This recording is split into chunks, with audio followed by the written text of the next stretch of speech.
Sherlock Holmes'un 10. bölümüne hepiniz hoş geldiniz arkadaşlar ve sezon finali bölümüne hoş geldiniz diyorum. Bu bölümümüzde Sherlock Holmes serisine birazcık perde çekiyoruz ve sezon finaline giriyoruz efendim. Ama eğer bu video ilk defa karşınıza çıktıysa ve diğer bölümleri hiçbir şekilde izlemediyseniz sizi diğer bölümlere götürmeyeceğim, merak etmeyin. Ve diğer bölümlerle ilgili sizlere şunları söyleyebilirim ki Sherlock Holmes oyunu diğer oyunlara nazaran daha çok araştırma, dedektiflik ve macera üzerine kurulu bir oyun ve gizem üzerine. Yani 2 dakika sonra ne olacağını fazladan tahmin edemiyorsunuz. Onu söyleyebilirim.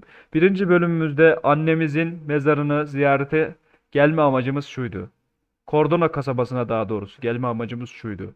Annemizin ölümü hakkında detaylı bir araştırma yapmak ve gerçeği ortaya çıkarmak. Çünkü orada bir gizli bir saklı kırıntılar vardı. Anlayabiliyor musunuz? Yani gerçek tam olarak ortaya çıkmamış gibiydi.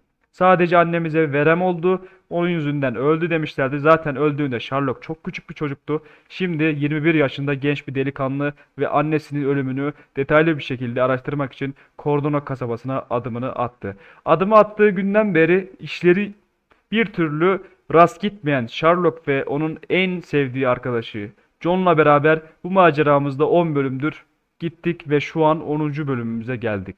Peki bu bölümde ne olacak? Artık annemizin hikayesi murada ermesini ümit ediyoruz. Annemizin hikayeti, akıbeti ve sonucu nasıl olacak hep beraber sizinle göreceğiz. Ama eğer diyorsanız ki diğer bölümleri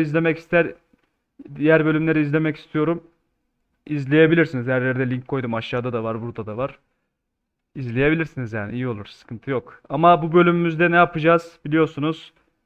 En son polis karakolunun yanında kalmıştık ve hemen devam ediyoruz. Geçelim efendim. Evet, en son polis karakolunun önünde kalmıştık ve Vogel'dan gelen bir paket vardı. Şu en son bölümdeki kadın kılığına girdiğimiz zaman adamı paket etmiştik ve burada kalmıştık. Şimdi bu bölümümüzde, sezon finali bölümümüzde annemizin efsane hikayesi başlıyor efendim. Google'dan gelen bir paket. Vernal Vogel bana bir şey vereceğini söylemişti. Bir zamanlar aileme ait olan bir sanat eseri malikanemin ön kapısına getirilmiş bir şekilde bir sanat eseri gelmiş. Bu şey tarafından. Burası değil değil mi? Şuraydı. Evet, malikanemize bir gidelim bakalım ne getirmiş bu lavuk. Ben bunu gözüm tutmuyor onu söyleyeyim. Niye gözüm tutmuyor derseniz. İkinci bölümde bize bir saat getirmişti. Annemizin mezarına koymuştu. Açık arttırmadan aldım diye. Dedim sen bizim ailemizle falan ne alaka falan. Bakacağız işte şimdi dur. John. Bu ne abi? İskelet. İnceleye başla. Bu ne abi?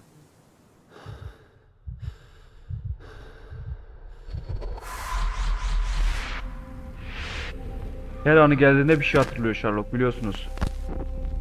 Her bir şey gördüğünde, geçmişinden bir iz gördüğünde geçmişinde yaşadığı şeyi hatırlıyor. Çok güzel bir şey aslında. Bakalım şimdi ne olmuş.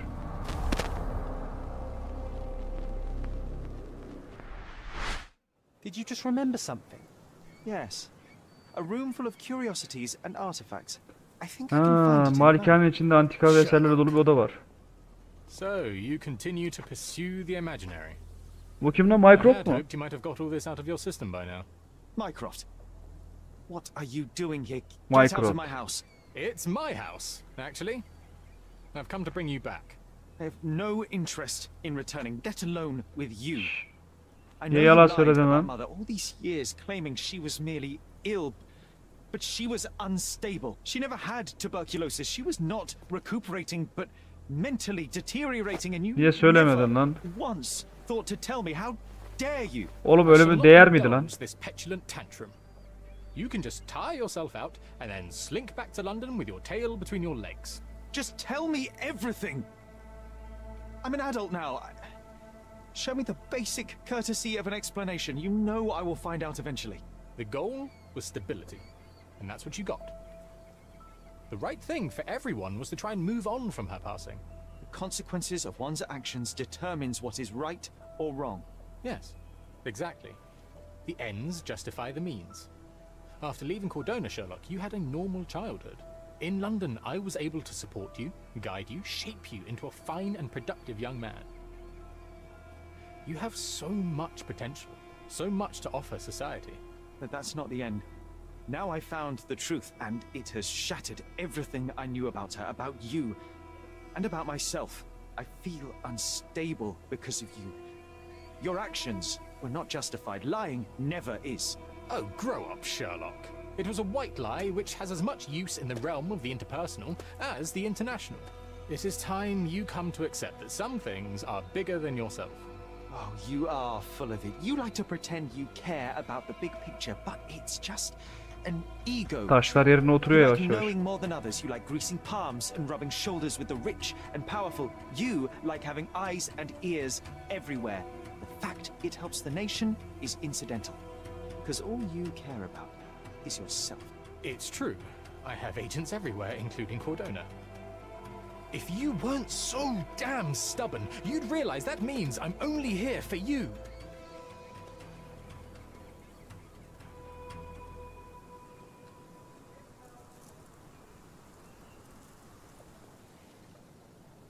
Ne alaka abi? Bir şeyler konuştular.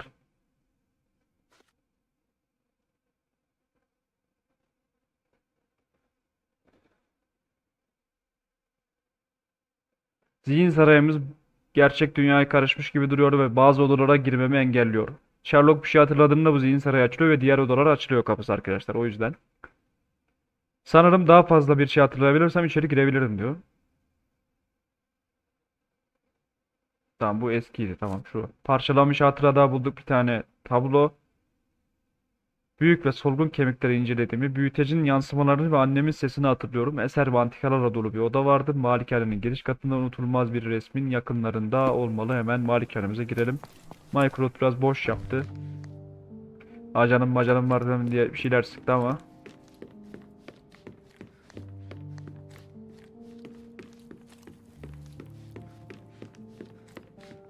Resmin yanındaki oda 1. katta dedi.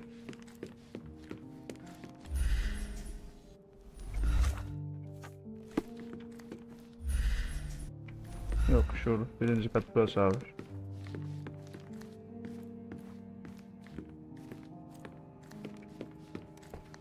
Bu odaya giriliyor zaten.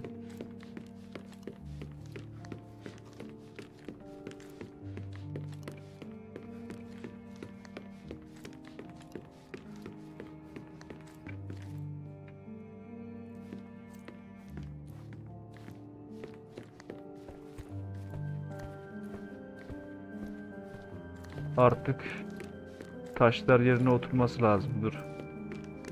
1. katta değil mi abi? Şurada işte. Another one. There must be something important behind it. I can feel it.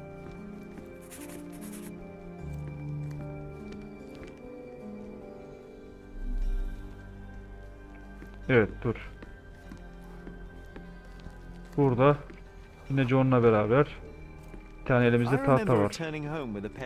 Mükemmel sopayla eve döndüğünüzü hatırlıyorum. Eğitim kılıcı yapmak istiyoruz. Tamam. Ana salondaki büyük şeye baktık. Güzel. Sonra ne yaptınız abicim?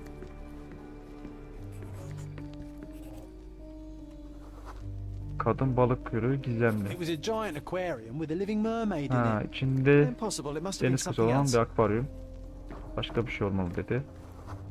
Kuru iskelet taş. Oh, of course, that mortifying hoax presently taking up space in our front yard. Well, fine. Your memory's better than mine. Orada biri daha vardı diyor. Ha bu dışarıdaki iskelet deniz kızıymış. And someone else was around too. Kim abi? Başka kim var?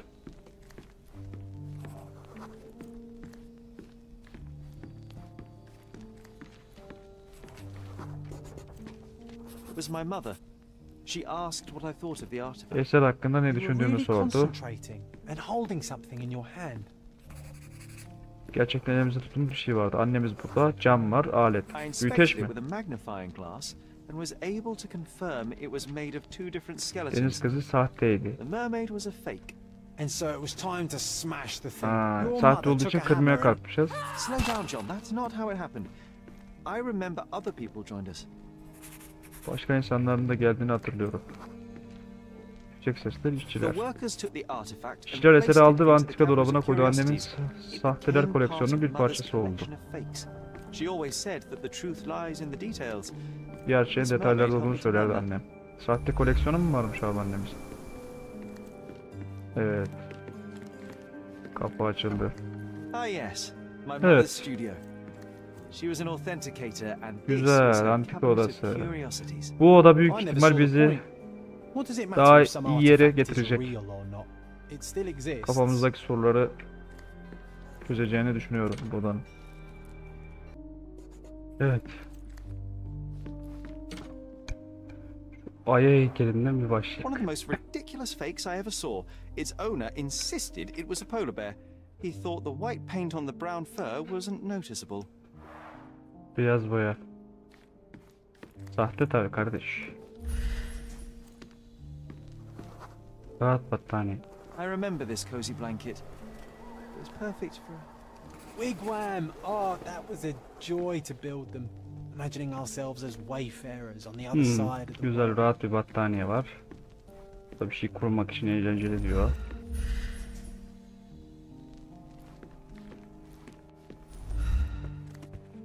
Evet, bu neymiş? So many calling cards. Mycroft liked to keep useful people at hand. Minecraft'ın kart vizitleri, bu ne? Officer Luciano Luciano J. Placido. Placido.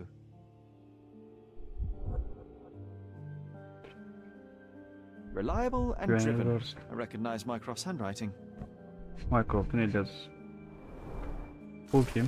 Sevgili Bay Holmes. Yargıçtan. Özel meselemle ilgili yardımınız için teşekkürlerimi kabul edin lütfen. Açık gözünüz ve keskin zekanız olmasaydı neler olurdu düşünmek bile istemiyorum. Emin olun ki yollarımız tekrar kesişirse minnettar bir arkadaş olarak sizi karşılayacağım. Yargıç McDougall. Tamam.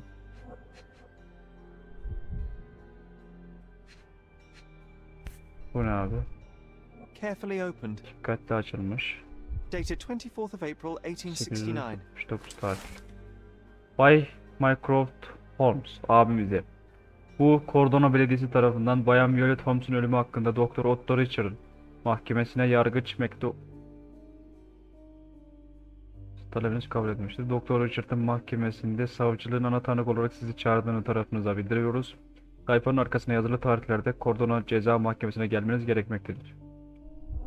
Mahkeme celbi Doktor Otto filanla. Çekmecede ne var? This drawer was always closed. Only Mycroft knew how to open it. Kapalı bir çekmece. I remember we tried to break it open and spy on him, but alas, had no success. Ha, zorla çalıştık Maybe ama today's the day. zorla Sherry. başarmaya çalıştık ama açamamıştık bir açma. Oh, I remember these. We used them to spar together until Mycroft found out and forbade us from using real weapons.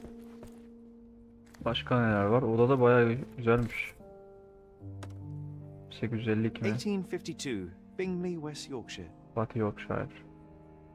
Kim lan? This photo caused a lot of fuss. My mother spent some time to prove it was a Güzel fake. fotoğrafmış. Bu ne abi? İskelet. Look, it's Roger. This jolly old man's well preserved. Even looks refreshed. Roger. I doubt he drew much interest at the auction. That's for the best. Burada daha bir sürü açık arttırmaya giden ürün var ya. Buraya, bu odaya girememişler mi abi? The so-called mummy of a Persian princess. The defrauders did good work, but missed one small detail. Prensesin mumyasını It's the mummy of a man. tek eksiği prens mumyası oldu.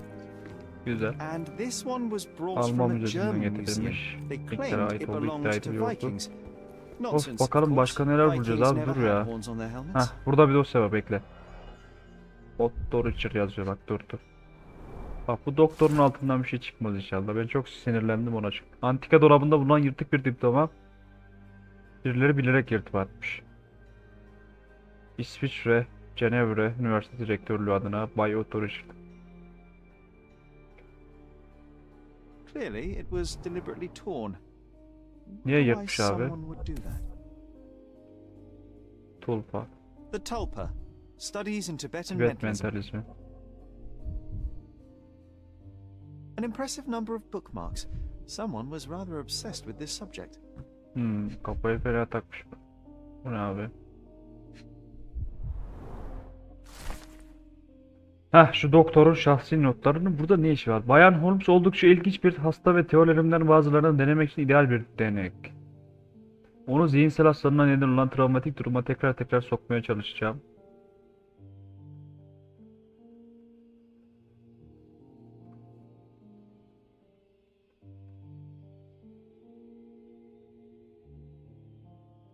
Ha, bütün ailelerin nadir görülen bir yüksek zekaya sahip olduğu ortada. En küçük çocuğun Sherlock'un zihnini etkilemeye başlamış. Annenin rahatsızlığı.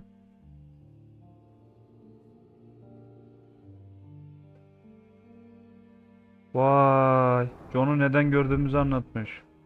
Aşırı zeki olduğumuz için. Bu ne abi?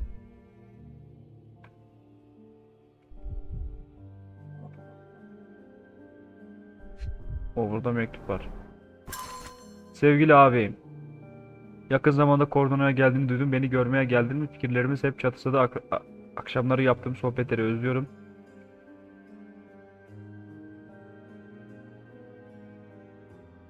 Otto'nun kardeşi Verden Vogel olabilir mi abi? Sanat galerisi falan diyor. Vay anasını ya. The full plate armor of Sir Robert Swanford. I was told my father Tamam, won bu it da in a wager. Dur. Armor is armor, but look at his sword. Oh, how badly I wanted to wield the blade. Maybe you take it instead of your pistol. De.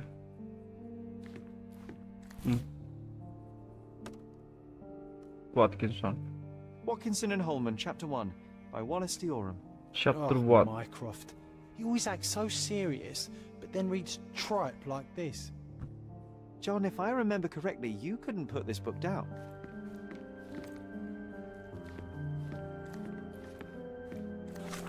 Bak şimdi. Evet. Richard'ın deneyleri.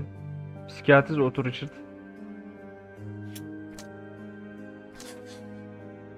Mycroft, Doktor Otto Richard'ın yöntemlerini beğenmedi ve ona güvenmedi. Şüpheli psikiyatrist. 1. Ben de güvenmiyorum.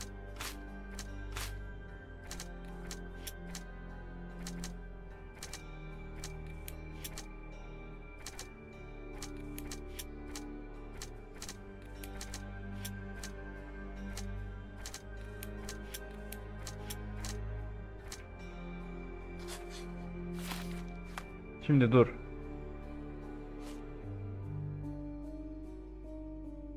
Tamam, bura açıldı. Yargıçtan mektup var.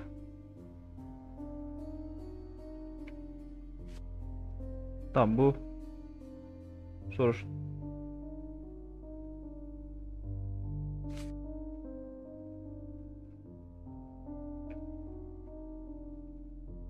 Klasu arama. Abi bu Otto'nun karıcı Werner Vogel olabilir mi? O benim biraz kafamı kurcalıyor. Görünüşe göre annenin rahatsızlığı en küçük çocuk Sherlock'un zihnini etkilemeye başlamış.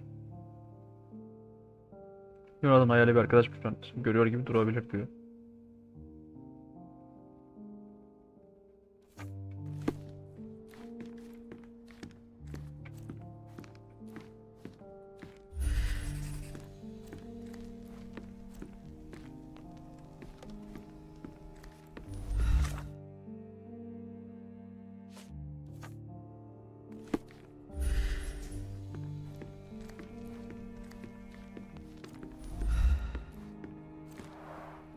The full plate armor of Sir Robert Swanford.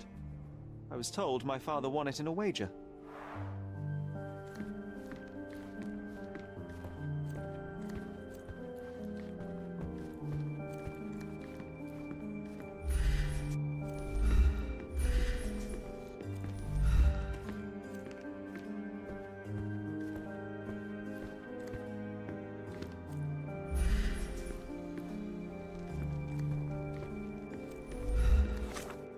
Tabii şimdi ne yapacağız?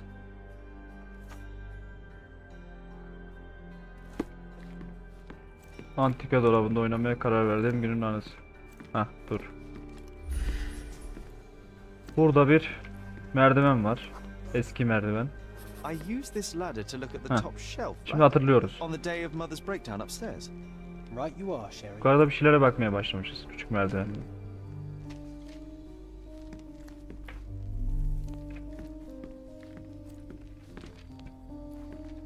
Bu ne?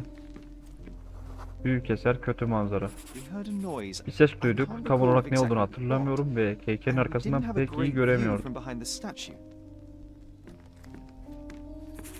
Tamam. Burada yığınla kitap var. Otto'nun kitapları dengesiz Books and pozisyonda. papers from the table somehow ended up on Tamam, the yere floor. düşmüş. Now it's coming to the surface. I feel it. Evet, şimdi. Evet.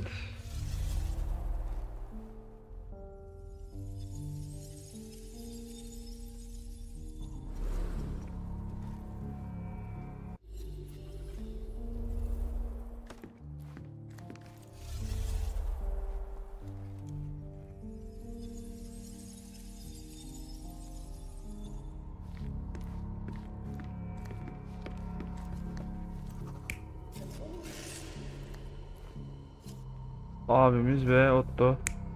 Kitaplar dengesiz. Oha.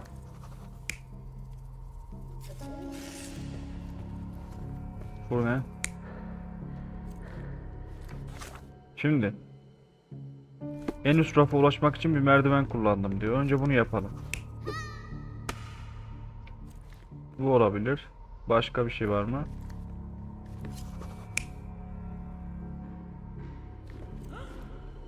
Yok.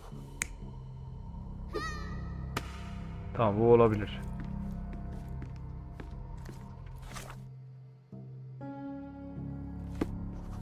Bir ses geldi.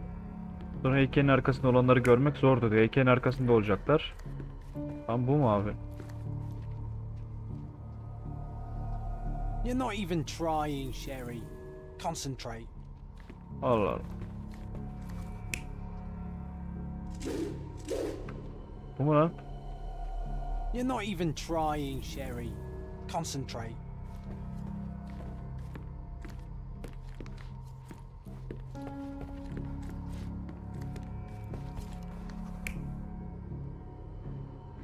Merdiven varsa bu.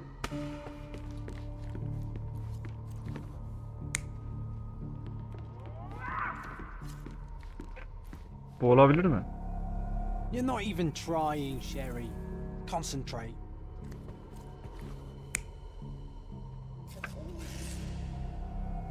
You're not even trying, Sherry. Concentrate. Beğenmiyor falan dedi.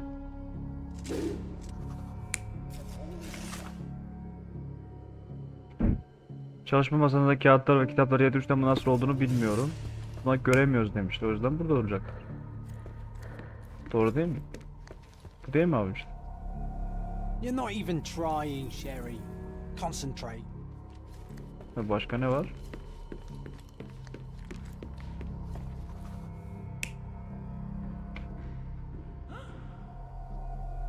Ha, bu. Come on, Sherry. Hadi dışarı Let's go çıkalım. outside. Wait, Bir ses duymuşlar. did you hear that? Come here, Sherry. Ha, buraya gel. You call Abisiyle. this progress? Charlatan, amateur. I'm not Ha, letting you güvenmediği anywhere için near my anneme bir daha mother yaklaşma again. diyor doktor abimiz. So there was a quarrel. Tartışmışlar. Ben böyle bir şey olacağını tahmin ediyordum. Her şey 9 Nisan'da Violet'in odasında olaydan kısa süre sonra oldu. Sherry merak uyandıran eşyalar dolabındaki tarihi eserlerle oynamaya karar verdi ve elbette ben de onunla gittim. Sonuç olarak Mycroft ile Otto Richard arasındaki bir tartışmanın istemeden tanığı olduk. Sherlock'un abisi kızgındı. Doktor Richard'ın annelerine şüpheli bir şey yaptığından ve bunun geri teptiğinden emindi. Otto'ya şarlatan dedi. Ama şerefsiz. I heard a noise in the hall. Let's check it out. Mother said this was among the hunting Of, trophies of tamamdır. a Bir Scottish misafir rifle. gelmiş kapıya yine. Orada ses duydum. Sherry, look. We've got a parcel here. Hurry up and let's see what's inside. Bu ne lan? Vogel'den davet. Sevgili Holmes, Büyük Sarayın kuzeyindeki Cordona Manastırı'nın karşısındaki turkuaz yolunda Kurt Mançioz malikanesinde sizi bekliyorum. Hemen gelin, müsait olmasanız bile gelin. Daima dostunuz Vernel Vogel. An invitation that comes with a mask. We can't miss this, Sherry. Aa, yine bir şey çıktı. Yine bir başka bir dava çıktı. Mecbur bunu çözeceğiz. Bu dava olmadan olmuyor demek ki. Çünkü demek ki bir bağlantısı var. Vogel'dan davet. Sevgili Holmes, Büyük Saray'ın kuzeyindeki. Büyük Saray nerede şimdi? Heh, Büyük Saray'ın kuzeyi. Tamam, burası çok güzel. Kordona Manastırı.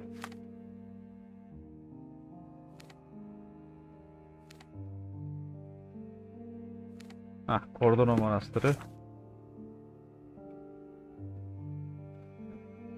Turkuaz yolunun karşısındaki Turkuaz yolunda.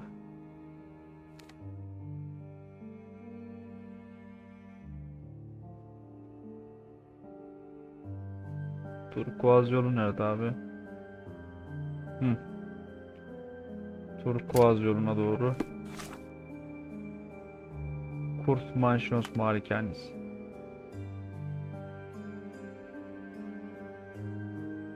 Şu olabilir mi? Gidek abi. Gidek. Bu şeyi böylece bize gizli kostümler falan verdi. Bunları giyin gelin mi diyor.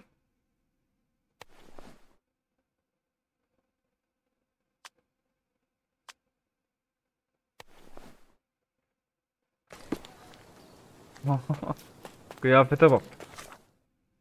Şuraya gidek abi. En yakın burada değil mi? Tiyatronun oradan yardıralım. Annemizle ilgili bakın. Abimizle doktorun kavga ettiğine ulaştık. Bundan sonra neler çıkacak bilmiyorum. Bakacağız, göreceğiz.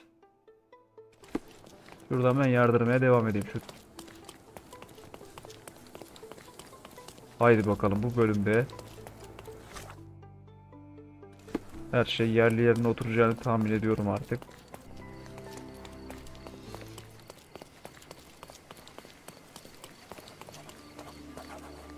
Mançoz Köşk.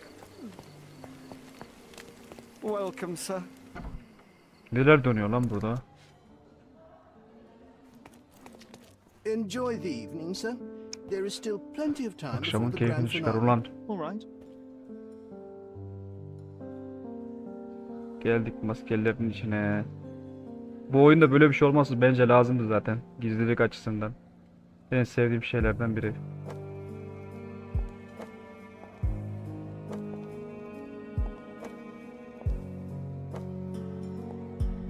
Kim abi? Bu lavuk kim?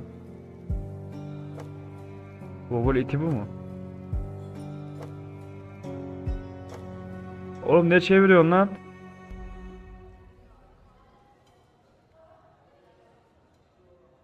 What if I write an article about these people here? Can you help me gather information about Cordona's Evet. elite? Keşfetmeye buradan başlayacağız. John. I'm so excited about the event. Evet, parti için çok heyecanlıyım. My goodness, Sherlock. They made a blood fountain. Kan çeşmesi No, yapmışlar. John, it's definitely not blood, just wine. Shut Or up. was it a guess? Do not distract me. It's not easy to play Salak, blindfold. niye gözün balı çalıyorsun o zaman? I need a rest from my insatiable wife. Bu ne abi?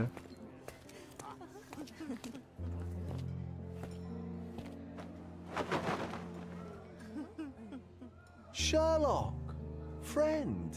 I wasn't sure you'd come. Ne oluyor oğlum burada lan? Werner, I see you are not yourself. The more time you spend here in Cordona, the more I feel it my duty to bring you into our world and show you all we have to offer. And what is on offer today? Oğlum benim bunu gözüm hiç tutmuyor ya arkadaşlar. indulgence, Bilmiyorum ama. relief and relaxation. You've earned some time for yourself. Tam annemizle ilgili bir şey araştırıyoruz, bir şey çağırıp duruyor You bizi. would say I'm incapable of Bir it. şey var altında da. Nonsense. I refuse to believe there is anyone permitted to know Sherlock Holmes. You may be right. Then free yourself from inhibition and expectation. The night is young, and so are the guests. You should try to enjoy both. It's not healthy for handsome men to spend every night alone, and certainly not in a house filled with such melancholic memories. Sana I must ne lan? admit, my travels have proven more taxing than expected. I'm less confident in my life and myself. Time of relaxation seems a distant dream. So can I tempt you with a physical aid to your moral Ne tarif consolations? ediyor abi bu? There's wine, of course. Something to smoke. Or perhaps an artificial paradise? Yes, something more spiritual. A potentiator to sharpen the mind. A 7% solution of, well, Yok kardeşim ben telling, almayayım. Sağ ol. but you must try it. Bu pervasızca olur. My mind is my most valuable asset and a finely tuned instrument I will not risk impeding its function. My ultimate duty is to provide the world Helal with olsun truth, Sherlock. and I do that perfectly well as is. Duty? You've never cared about Ulan that kes before. çeneni lan. Of course I do. Exposing a lie, revealing a fact, that Oğlum senin is a ağzından bir şey moral çıkarsa var ya kafanı responsibility. koparırsın. That's not morality. Morals are what... Do you ever follow up on cases you solved? Do you ever see what happened next? Visit the victims? Ensure justice is served in the courts? And how do you choose where to direct your attention? Are there not deserving causes to which your brilliance could be applied but isn't? You ascribe me more power than I possess. I have a narrow skill set and work within that mandate. What occurs afterward is irrelevant. With every action or inaction, you place a finger on the scales of morality. Many in the city would see you as abdicating your responsibility. I haven't. Not me, of course. Morality is subjective, just like truth. Now I must insist on easing any burdens I've placed upon your Oğlum yürü git. shoulders. Show yourself a kindness and try this rather delectable concoction. I am perfectly capable of coping with myself without medical assistance. Then I shall press you on it no further. But please do not refuse my gift. Take it with you as a souvenir of this special night. Souvenir of what exactly? But all right. if Tamam only to çeneni put the kes matter diye to bed. alıyorum. And now, our evening begins in earnest. I just remembered. I'm sorry, Sherlock. My mind's delightfully impaired. Please take this key. It opens the altar room, past the library. Pardon? Altar room. What now, Werner? Go quickly and find our Fabio. Only you can make him talk. Ne yapıyorum? Ne I'll oluyor ya? join you in a minute. Anahtar alıp. Let Fabio speak for himself. Bismillah.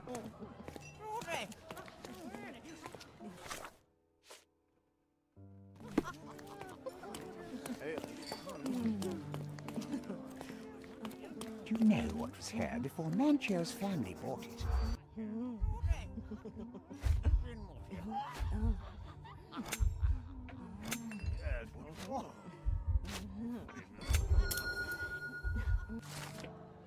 Manços ailesinden önce malikanenin sahibi okült bir mimarmış. Hayatının eski bir ciltteki güçlü bir ritüeli gerçekleştirmeye adamış ama sıradan büyü halkaları zayıf kalıyormuş. Bu yüzden malikaneyi inşa etmiş. Keskin bir göz, mimari şekillerin belirli büyülü sembollerle benzediğini, bazı duvarların boşluklu olduğunu fark edebilir. Bir gün mimar bir anda kaybolmuş, geriye zemindeki kül lekeleri kalmış. Belki çabalarında That's başarılı what I olmuş. like about this party. Bring me more dirt, Sherry. One more piece, and I can expose these base hedonists. Düşer. Mancho's had to inform. Tamam bunu da çözüyorum.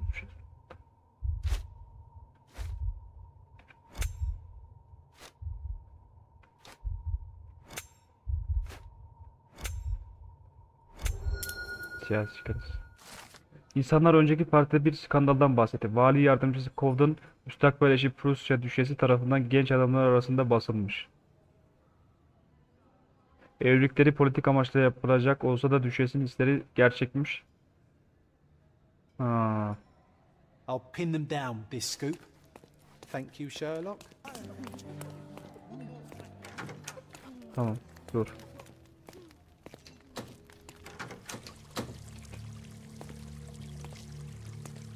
Yok artık. Lan! My God. Was he here this whole time? Kim lan bu? Oğlum ne işi var bunun?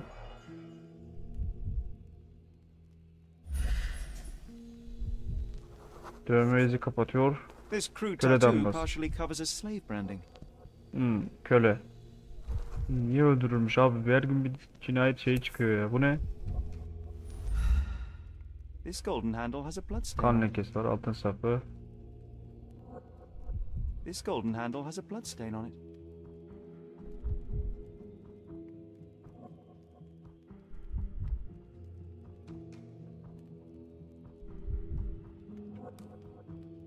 The dagger is heavy and sharp, but Ancak lacks dengesiz. balance. Ağır ve keskin hançer. Bu ne abi? Ne logosu? This worm-like sigil has been drawn with his Solucana own blood. benzeyen mühür. Darbe mi almış kafaya? A blunt force trauma may have Kör suffered an cisim internal travması. hemorrhage.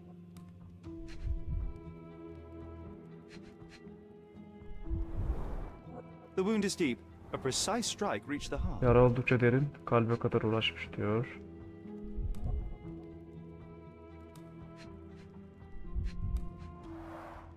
The victim has clenched the fabric so firmly in his fist that it's nigh impossible to remove it. He died right here. Abi. Yine bir cinayetle baş başayız arkadaşlar. Ulan. Lan it. Göğsüne tören bıçağı saplamış genç. Çoğunlukla göğüs yarasından bol miktarda kan dökülmüş. Kafasındaki ezikler sert bir cisimle vurulduğunu gösteriyor. Kafasına sert bir cisimle vurulmuş. Göğsünden de böyle bayağı bir derin bir yara açılarak öldürülmüş. Kurban sol librana kumaşı kavramış. Fabio burada ölmüş. Kendi kanıyla karnına solucan benzeri bir işaret çizilmiş. Mesaj vermeye mi çalışıyorlar acaba? Kurban köle dövmesini kaba bir dövmeyle kapatmış. Fabio bir ritüelde öldürülmüş. Ulan bir ritüellere kurban gitti anasını satayım. Şerefsiz herif. Werner, care to explain what is going on here? On nights like these, it's not unusual for some attendees to get a little exuberant. It's part of the appeal. Unfortunately, it appears things have gotten out of hand. Yes, some are more prone to bend the rules of morality. That's murder. I doubt there's anything left to bend. Why did you not tell me immediately? We were chatting about trivial matters for some time. If I'm completely honest, Sherlock, I've consumed a rather potent Ha, cocktail of senin var ya substances. dikkatine başlayacağım My şimdi attention ha. slips and drifts, but I'm glad I thought to call for you. You sent me a disguise. Oh dear, did I? Well, since I found the body, Mr. Manchios has agreed that you can investigate the matter. I promise my mind will behave itself going forward. All right. Pull yourself together, Werner. Bay Mançoz kim abi? Mr. Manchios is the owner of the manor, yes? And the host of Cordona's most memorable parties. He promises even the Şey ugliest yani. guest a partner for the night. And for the ones with more unconventional tastes, Yok, Mr. hizmetleri Manchios anlatma provides other gerizekalı. services. What a caring person. You cannot begin to imagine. How did you discover the body? In between guzzles of alcohol? I was set to perform in a fecundity rite with Fabio and came to inquire further. It was a staged ritual where he was to play the principle of life. And the rehearsal was unsuccessful? Huh, who knows? I found him alone on the altar, his blood dripping to the floor. And then? Then I called Mr. Manchios. He was panicking, so I told him about you. We Beni left the ondan room çağırdın and yani locked the yavşak. door. Then we were Filling time? waiting for you was stressful. We indulged in some simple comforts. Overindulged, perhaps. The police remain unaware of this tragic event? Some of them may be hiding behind their masks. They conceal many things. But we didn't want the authorities to create more problems. Besides, after a few cocktails, their incompetence will have soared to new heights. How do you know I even want the case? I promised you relaxation. If there's one thing I know about you, Sherlock, it's that nothing soothes you more than a Bekle oğlum, good bekle. mystery. Were you well acquainted with Fabio, the victim? Everyone knew Fabio, or wanted to. His beauty was the talk of the island. Too handsome to go unnoticed. He was magnetic. Fat wallets fought for the privilege of What about the fertility ritual? There was something about Fabio being Yaşamın özü. a principle of life. Fabio was supposed to portray the beauty of life's origin. Flowers, oil, not this travesty that seems straight out the Inquisition. So this ritual is not the fertility Bereket rite. ritüeli mi What yapıyorlarmış? was it meant to look like? It begins with a woman lying naked in a flower bed on the altar. She represents Gaia, the earth. As I Ha. cover her in oils, we chant for... As our calls reach a climax, Fabio enters and copulates with her. After he finishes, I stab her with a dagger. That part's just pretend, Ritüel of bu. course. But the intercourse is not? I did not expect you to be such a prude. Are you a virgin? Sana ne There's lan? nothing to be ashamed of, but it would explain the color of your cheeks. The fertility rite marks the start of our festivities. The principle of Ulan burada life is beautiful, pavyon açmışsınız. intimate, essential. Sen açmışsınız. It must not be stopped. Bir de gelip bana bu da anlatıyor It appears özmöz that diyor ya. someone did stop it. What about the naked woman? Can you tell me anything about her? Oh yes, Matista. She's one of Fabio's compatriots and a performer too. Odanın kapısı açık mıydı abicim? When you discovered the body, was the door open? No, it was locked. Oh, that reminds me. It's a minor detail, but the first time I came to speak to Fabio, You didn't have the key. No, I had it. Don't look at me like that. I was mostly sober. I suspect there was a key in the other side of the door, blocking the lock. That detail may very well be major, Werner. Well done. So you Yeah. returned later only to find the lock was not blocked. Correct. After an hour had passed, Ha şerefsiz herif. Bakacağız şimdi dur. Vogel sunak odasında Fabio isimli biriyle konuşabileyim diye bana bir anahtar verdi. Onu bulduğumda Fabio ölmüştü. Vogel Fabio ile konuşmak için odaya ilk girmeye çalıştığında kapı kilitliydi dedi. Bir saat sonra Vogel kapıyı tekrar açmayı denedi ve bu sefer kapı kilidinin diğer tarafında bir şey olmadığı için içeri gidebildi. Vogel'a göre Fabio zengin konuklar için sahne eğlencesi düzenleyen biriydi. Matisse de Fabio'nun sahne arkadaşıydı ve beraber çalışıyorlardı. Bay Manchons malikanenin sahibi ve parti organizatörü. Vogel'in ifadesi burada. Evet, bu odada neler dönmüş.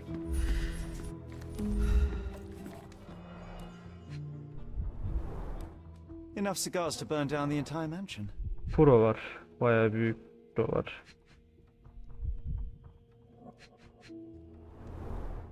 Why don't people tidy up after themselves? Evet, kırbaç var, bu ne? Kan lekesi. An open wound spoiled the carpet. Açık bir yara, havayı mahvetmiş. Blood. A sturdy bottle met a not so sturdy human. It didn't break only because it was unopened. Kırılma da az açık değilmiş. Sigara içme odası.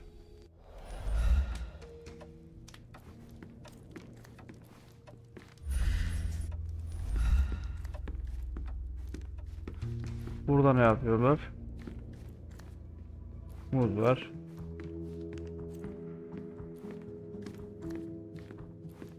Ayna var.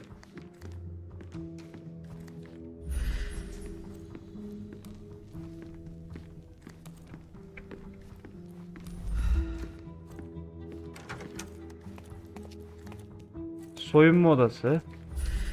Buradan bir şey bulacağım ama dur. Islak el izi. Identical to the robes the guests are wearing. Şüphelerden burada da var. Tamam, bir tanesi alınmış. Tas var. The pitcher is empty but with puddles around it. Ha, böyle bir şey dökmüş mü acaba?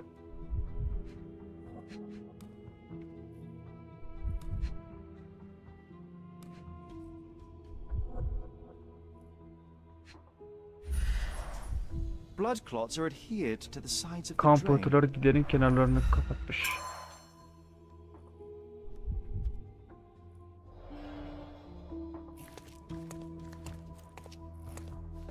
Evet, bu ne? Handcrafted and luxurious cufflinks.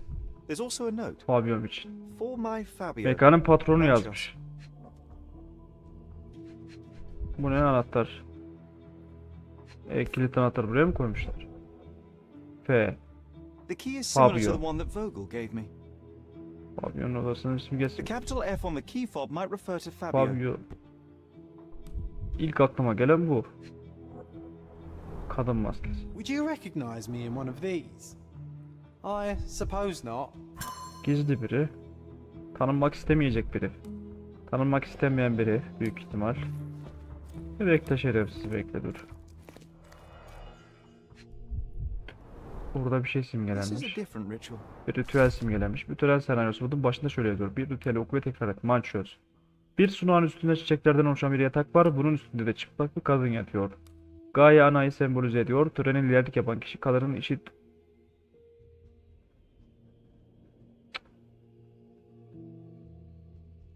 Tamam, bunu anlatmıştı zaten, ona benzer bir şey. Misafirlik kurtun not.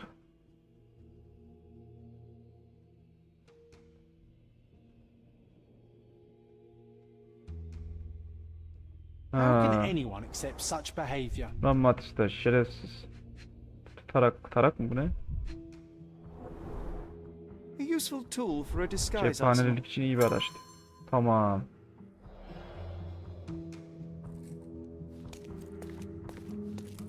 Props, decorations and tools for a more detailed set.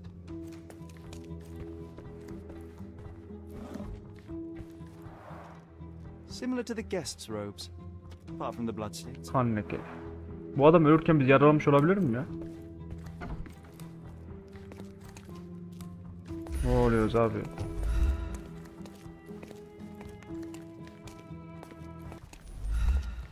Burada bir kapı var ama. You've got a lot to do, Sherlock. The herbs here are Salvia divinorum. They have a slight hallucinogenic effect to emphasize the ceremony. This oil has a slight aroma of flowers and olive. Bu yağda ne aroma var diyor. This oil has a slight aroma. Çiçek ve The zeytinyağı. ointment smells mouse-like. I presume it is an aphrodisiac prepared from a Spanish fly. Afrodizyaktı. Şey arttırıcı değil mi? Şey gücü arttırıcı falan.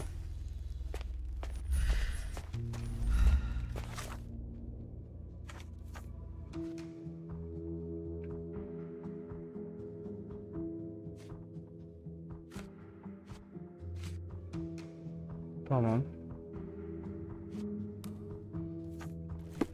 Sigara içme odasında bir şey araştıracağım, bekle. Heh. Burada bir kan izi var. Herhalde burada kan olunca sarsılmış herhalde. Dengesini kaybedip buraya izini bırakmış. Bekle. Tamam, burada bir şeyler var. Burada da izi var. Sürülmüş kan lekesi. Bir sürü kan. Bir süre burada durmuş. So, Sherry, do you have any ideas about the case? Perhaps. I think I can deduce what happened here. Evet, çıkarıp senin kafana koparma vakti geldi, dur. Burada olmasa da bir an senin şerefsiz olduğunu düşünüyorum ben. Şimdi en iyi bildiğim yerden başlayacağım, dur. Şurada kan lekesi var dedi ya, burada oturmuş biri büyük ihtimal. Elini sürdüğü dediği için koltukta olabilir mi? Heh. Kalkmak için burada durmuş. Tamam, bu. Burada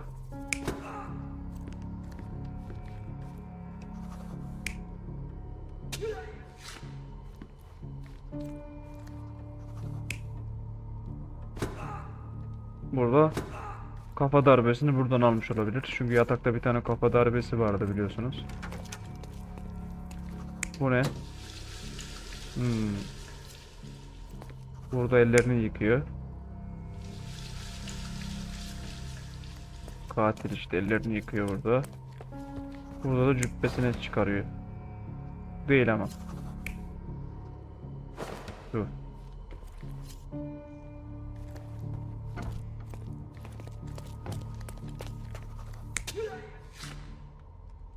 Sonra da saplıyor.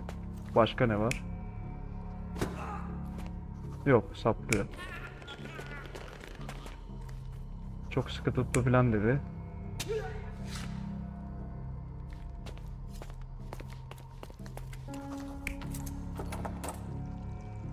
Arkada kilitli kapı dedi. Bu mu abi? You're not even trying, Sherry. Concentrate. Ha, bu işini rahat yapabilmek için şuraya kilitlemiş olabilir mi? You're not even Dur, trying, diğerine bak. Sherry. Concentrate. Bas baba. You're not even trying, Sherry. Concentrate.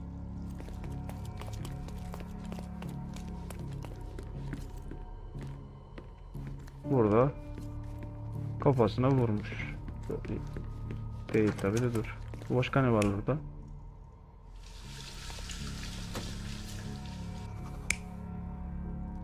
Rahat hareket edemez ki. Bu olacak. Ha. Tamam, dur.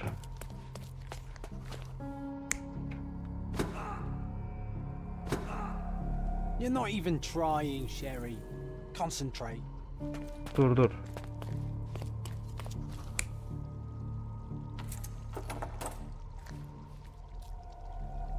You're not even trying, Sherry. Concentrate.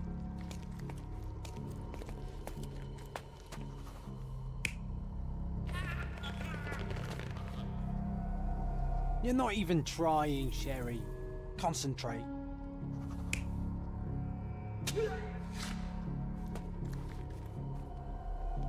You're not even trying, Sherry. Concentrate.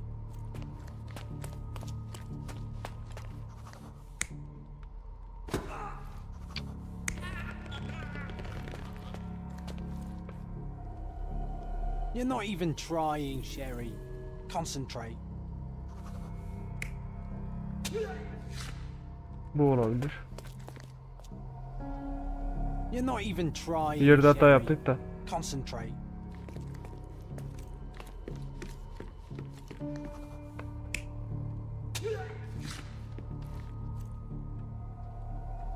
You're not even trying, Sherry. Concentrate. İzini sürür diye yap. You're not even trying, Sherry. Concentrate. Dur. Tamam, dur. The bottle was used as a Bu weapon şişe during sigara the odasına scuffle çıkan in the kavgada smoking silah lounge. olarak kullanıldı. Tamam. Then, to ensure Daha no sonra one would katil kimsenin interrupt, olaya the karışmamasını murderer sağlamak locked için the door. kapıyı kilitledi. The unconscious body of the Kurbanın victim was bilinçsiz moved to the bedenini altar sunak room. odasına götürdü. Once the body was on Katil the kurbanın altar, the sunağı murderer yerleştirdikten thrust sonra the dagger kalbine into the hançeri victim's sapladı. heart. Semboller onun kanıyla Symbols were çizdi. drawn with the blood. Tamam. The wardrobe was used to Katil hide the kanlı bloody cübbeyi robe from herkesten anyone's saklamak için eyes. gardırobı kullandı. The killer washed himself and Katil took a clean ayrılmadan önce robe kendini from the hanger temizledi. before leaving. Askıdan temiz bir cübbe Are aldı. you alright? You're on the floor, not moving. Sana ne lan? I think I know what happened here. I'm starting to put the pieces together. Fabio was stabbed. I see nothing gets past you, Werner. Yes, he was stabbed, but only after being knocked out in the next room and placed Katilin kim olduğunu da here. bilmiyoruz. Do not yet know why. So, who's responsible? Well, it was one person working alone, and the murderer has now donned a robe. He or she could be hiding in plain sight. We have lost time, Werner, but your discretion may prove to be a benediction after all. Zihin sarayımıza gidelim.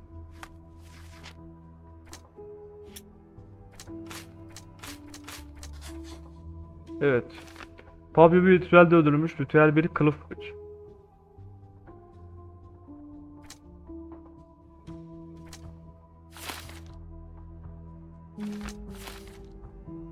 Ben bunun böyle olduğunu düşünüyorum ama bilmiyorum, bakacağız.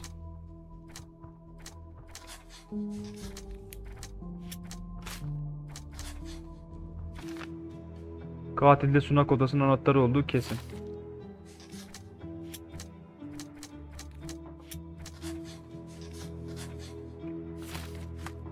Bak abi. Katilin bir anahtarı varmış, orası kesin. Sunak odasının anahtarının kimlerde olduğunu bulursam şüpheli listemi daraltabilirim. Şunu tekrardan gözden geçirelim. Cinayette katil önce Fabio'ya sigarası odasında saldırdı. Kafasına şarap şişesiyle vurdu, onu görmüştük. Sonra saldırgan sunak odasının kapısını içeriden kendi anahtarıyla kilitledi ki işini rahatça görebilsin. Ölmekte olan Fabio sunağa sürüklendi. Saldırgan Fabio'nun göğsünü bir tören hançeriyle deldi ve sunağın etrafına okült semboller çizmek için kanını kullandı. Bakacağız.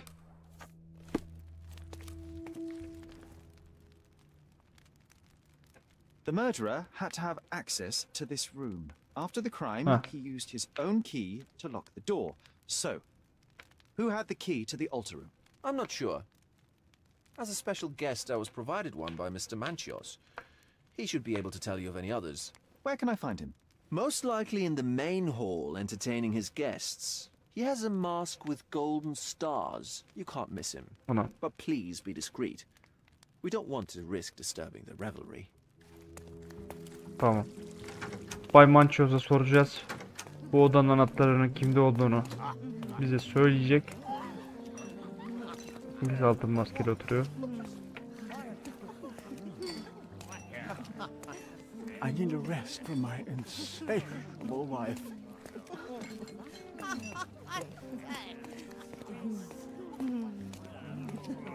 Kurt Manchios, I presume. I'm Sherlock Holmes. Oh, you must be the one Werner told me about.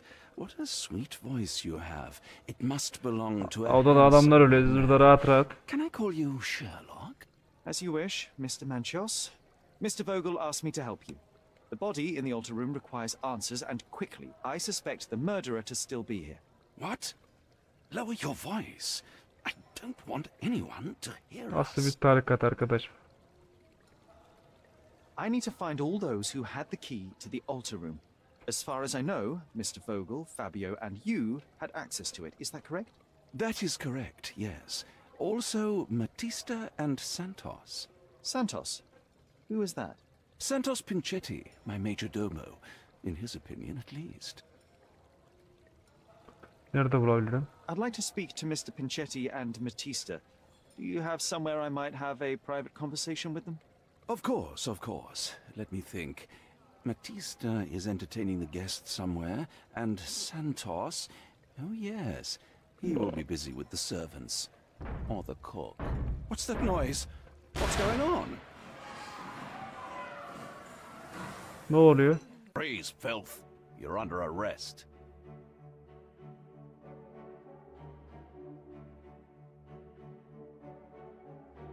Oo, polis bastı.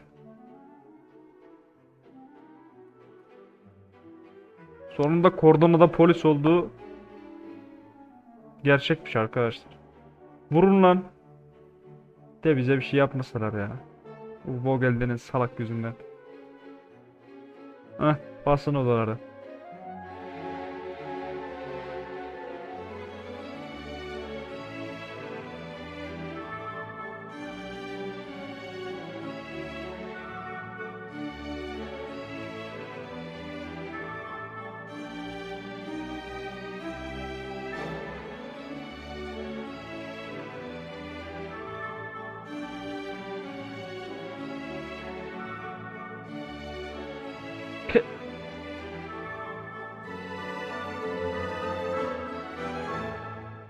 Tutuklandık.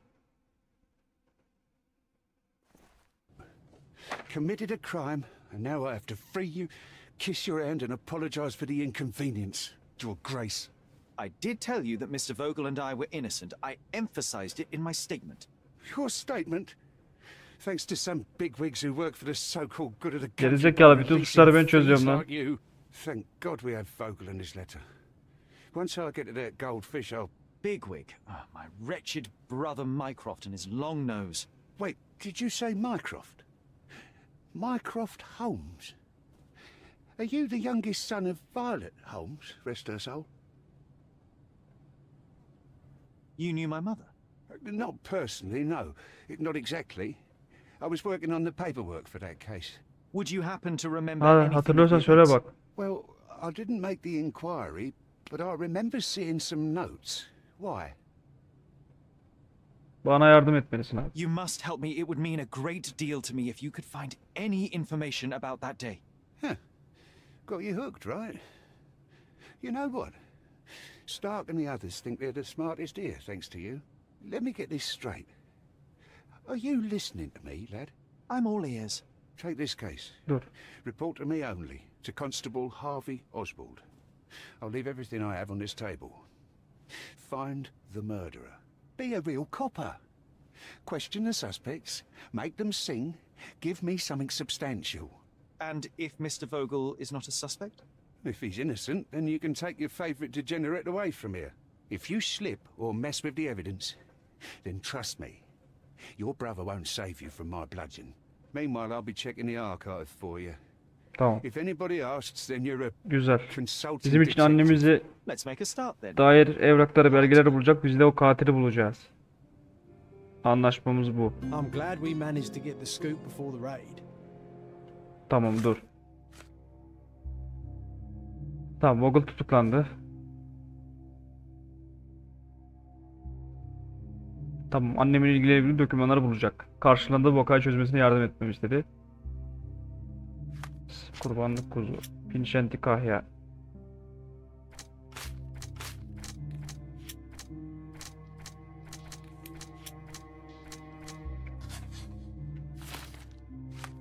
Şimdi bu ne? Cesedi bulduğumda iddia eden nesli tanıştırılığına tanık olan birinin ifadesine göre Mançöz malikanesine baskın düzenlemiş, birkaç şüpheli tutuklanmış. Tamam. Tamam, bıçak. Cesedi anlatıyor Fabio'nun. Vogel, Holmes, biz. Mançöz mekanı sahibi. Satanist, şeytana tapanların organizatörü. Matista.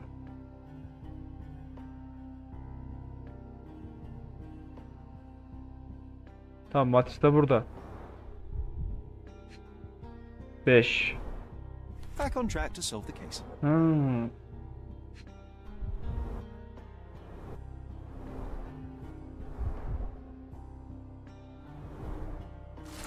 Ben Santos Pinchetti. Yani yaveri. Şeyin başının yaveri. Büyük Saray'daki manço.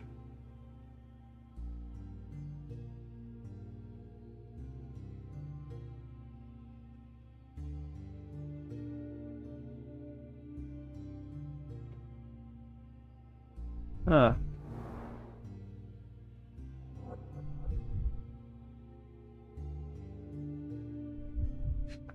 Kordona polis. Tamam.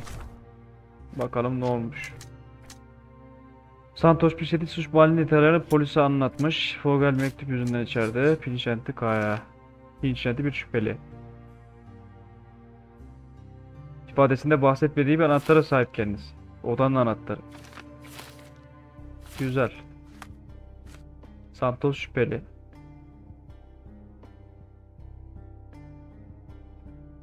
Tamam, bunu arşivde bekleyen memura bunu söyleyeceğiz. Şüpheli olduğunu söyleyeceğiz. Look, I found Werner.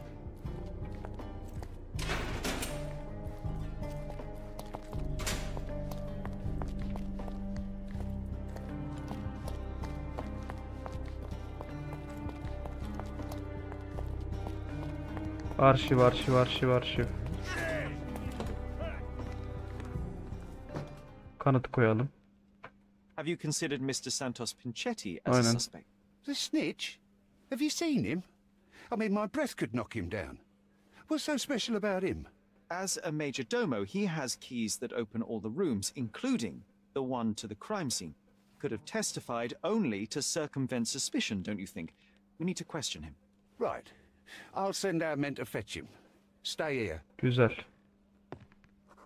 They brought him in, Mr. Holmes. Here's the key to interrogation room number 7. Mr. Pinchetti didn't even resist, our men said. Thank you. Thank you. 7 numaralı sorgu odasında.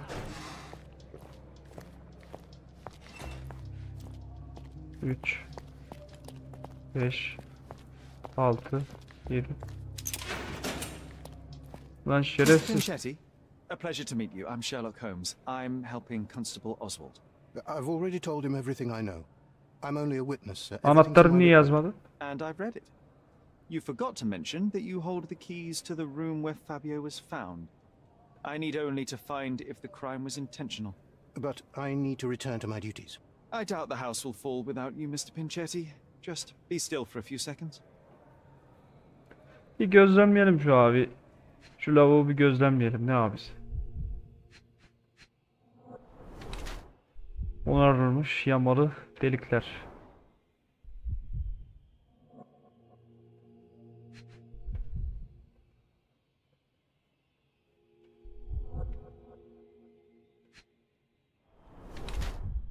Boyanmış kumaş.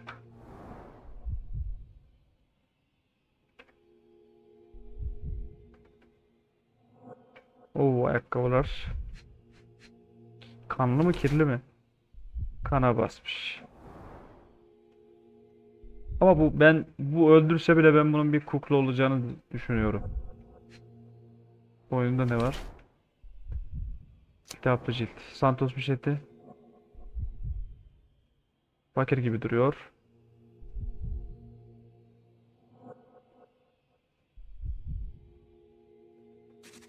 Maddi zorluk içinde. Tamam, bu bence bir You kukladır are ya. the majordomo of a rich mansion, and you seem barely able to afford decent clothing. You hide under heavy makeup a skin disease that might be treated with more onerous but less harmful means. Do you have money troubles? Do not have a lot of means.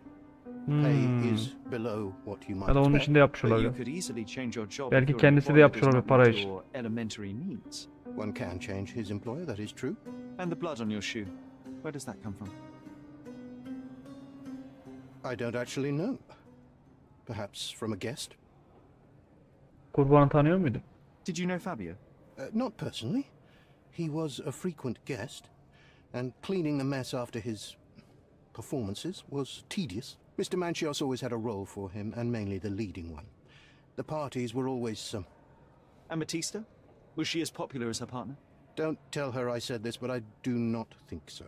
Mr. Manchios hired her only because Fabio refused to work without her. Mr. Manchios used to see her as a worker. She was tasked with entertaining the guests, unlike Fabio, who could pick and choose. Ne diyor şimdi bak.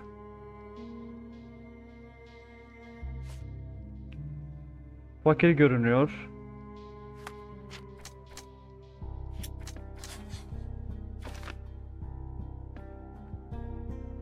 Suç mahallini araştırırken kana basmış olabilir.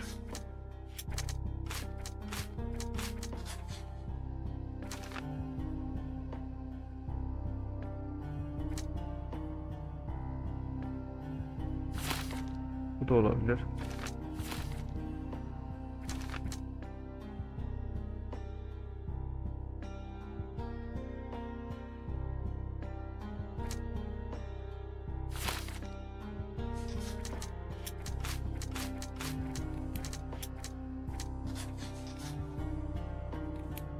Şu an bir şey diyemeyeceğim ona.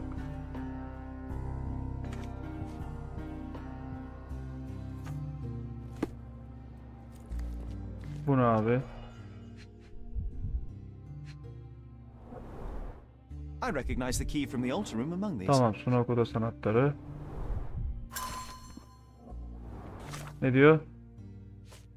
Vasiyeti eleştirilmiş bir notta şöyle yazıyor. Kurt Manches'ın vasiyeti ve notu. Santos, beklenti içindeki sümüklü böceğim.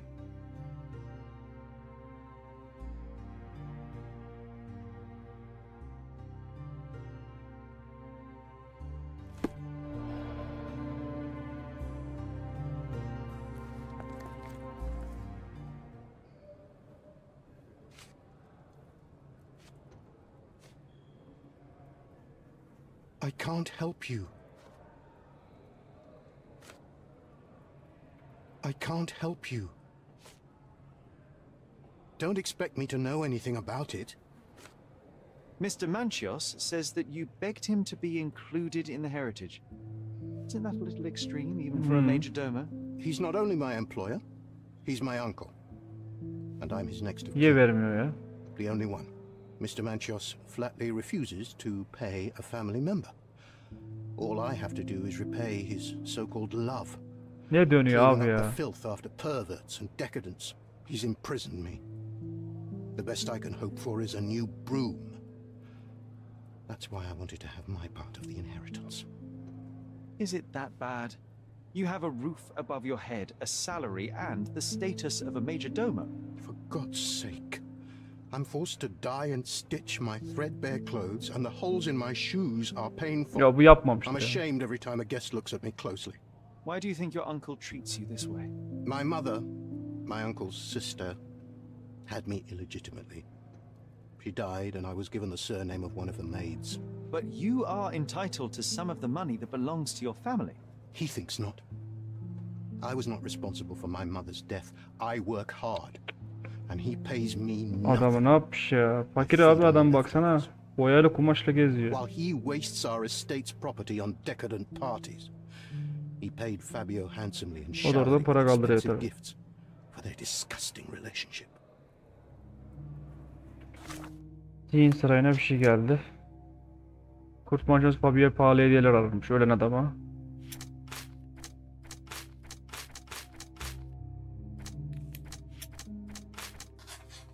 Ne diyor dur.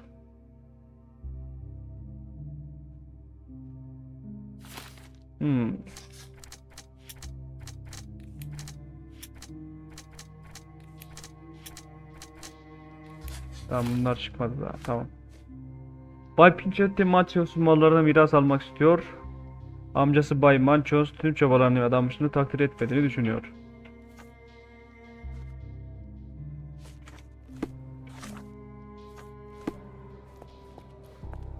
Please let me out.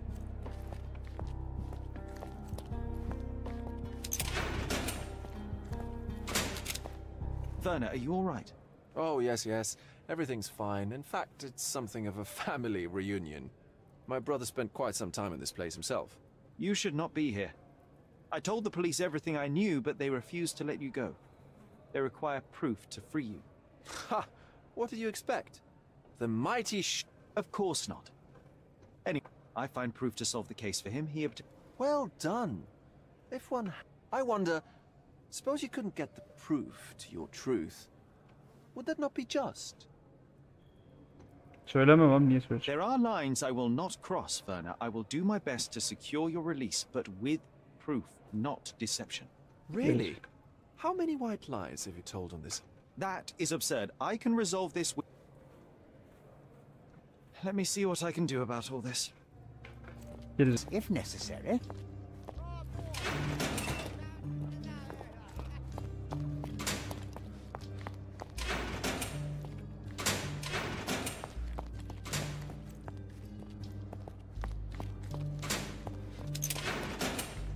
Good day, Kim o? Mr. Manchios.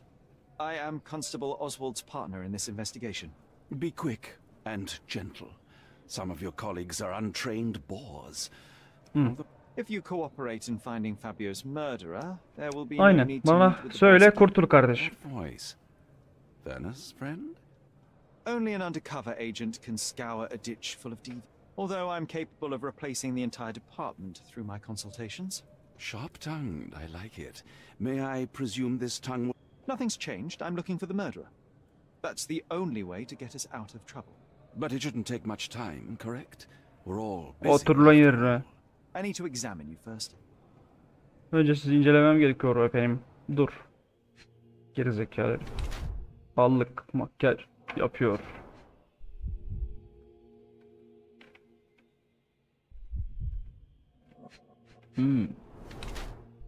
Ellerini aceleyle yıkamış. Tırnaklarda sabun var.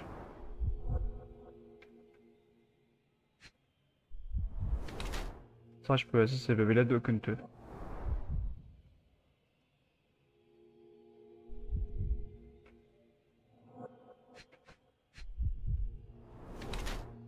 Abartılı derecede pahalı. Son derece zengin. Oğlum yaverine niye bir şey vermiyorsun lan? Pavyon açıyorsun, kerarını açıyorsun. Ancak Bay Manchos.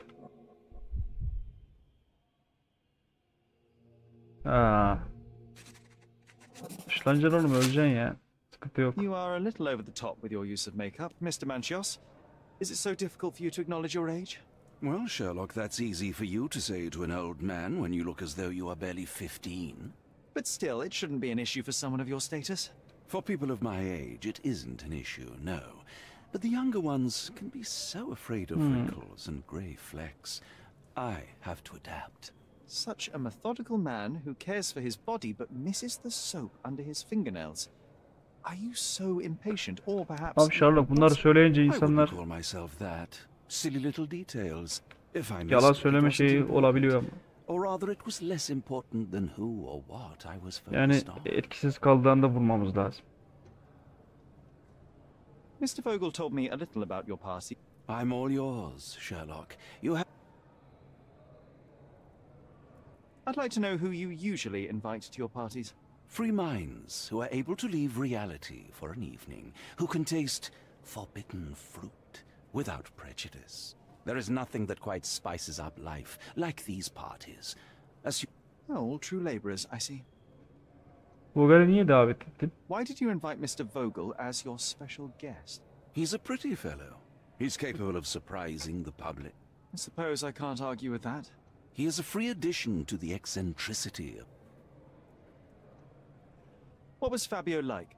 His person... He was the brightest star of my parties. Young, magnetic. An expensive champion, I imagine. His performances were flawless. Possibly. What about the other guests? I wouldn't restrict my guests from anything. Kanıt koyak.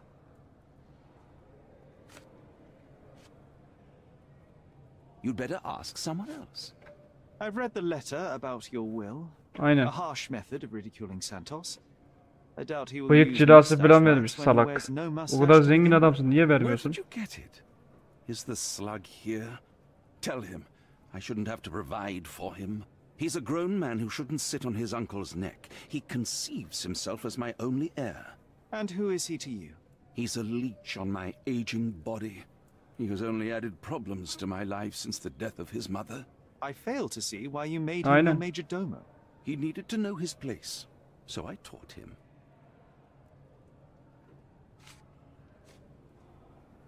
That's not something I know much about. I've no idea about that. You'd better ask someone else. I've no idea about that. I've no idea about that. I've no idea about that. I've no idea about that. I've no idea about that. Do you have any idea who tipped off the police to raid your mansion, Mr. Manchios? Of course. It was you. I could even say you Sherlocked me here. A good guess, but the wrong one. The fellow who did that was Mr. Pinchetti, your major domo. What? Santos? But how could he even know? If he's not the murderer himself. The ungrateful swine. Miras vermezken iyi ama değil mi My gerizekalı? reputation. Not a very eloquent choice of words. What should I call him then, since he's a snitch? Başka ne biliyorsun ki? You'd better ask someone else. I've no idea about that. I've no idea about that. I've no idea about that. Bakacağım I've hepsini no koyacağım. idea about that. You'd better ask someone else. You Ah. bought an expensive pair of cufflinks for Fabio. Were they his price? Or were they a tip for an exclusive show? It was pure business. Fabio escorted me a few times. I was merely Ulan showing amcanın my oğluna gratitude. hiçbir şey vermiyorsun. pair İlin cost us adamına my fortune. düğme falan almışsın. You must Gerizekalı. be extremely grateful then. Tell me more. You've thrust a knife in an exposed nerve. With my experience and his... Tamam. Şimdi zihin sarayına bir gidelim. Kurt Mançoz Fabio'yu çok seviyormuş. Kama rutini var diyor.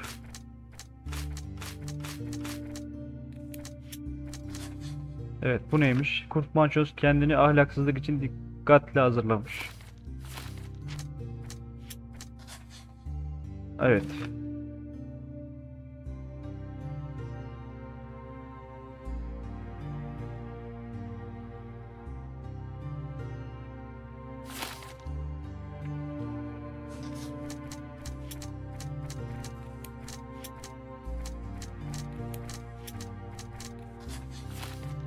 Yavaş yavaş çıkıyor bir şeyler. Fabio faaliyetler veriyor.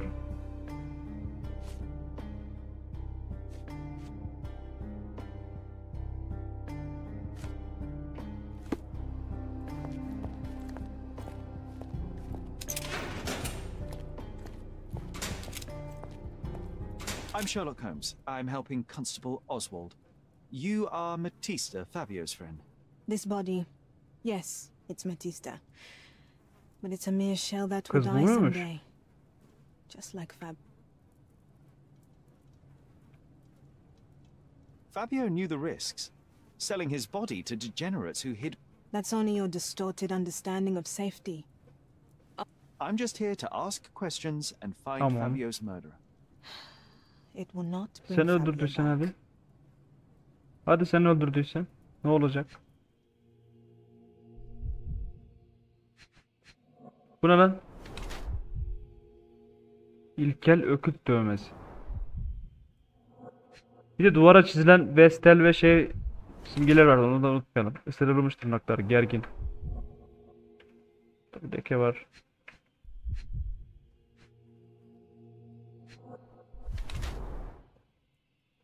Braga yaraları. Ana. Yanak izi. Kan dolu morluklar.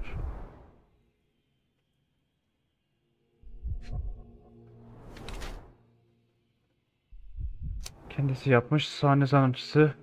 Zor bir hayat yaşamış. Köle yapılmış.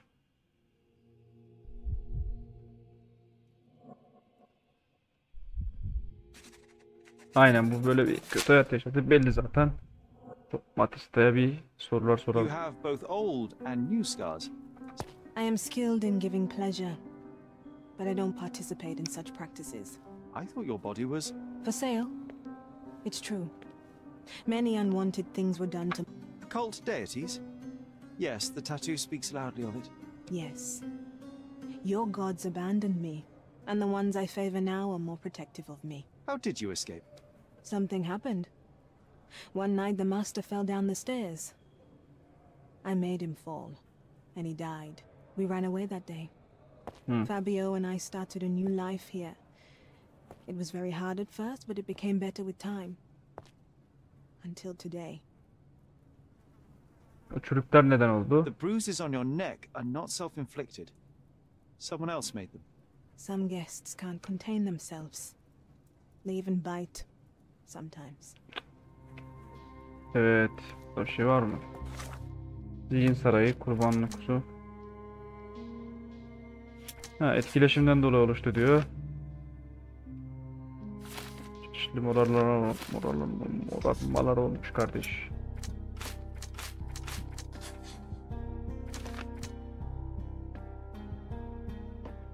Yok, budur bence.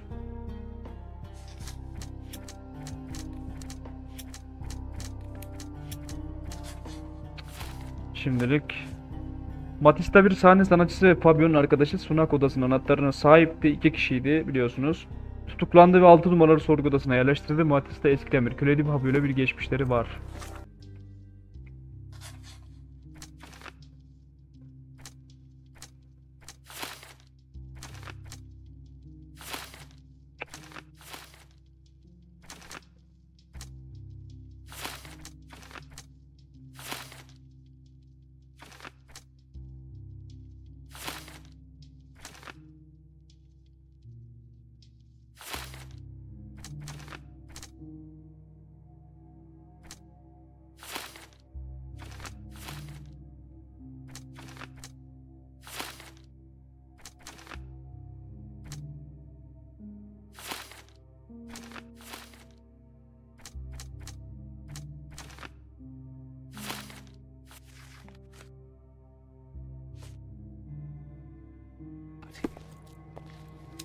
Şimdi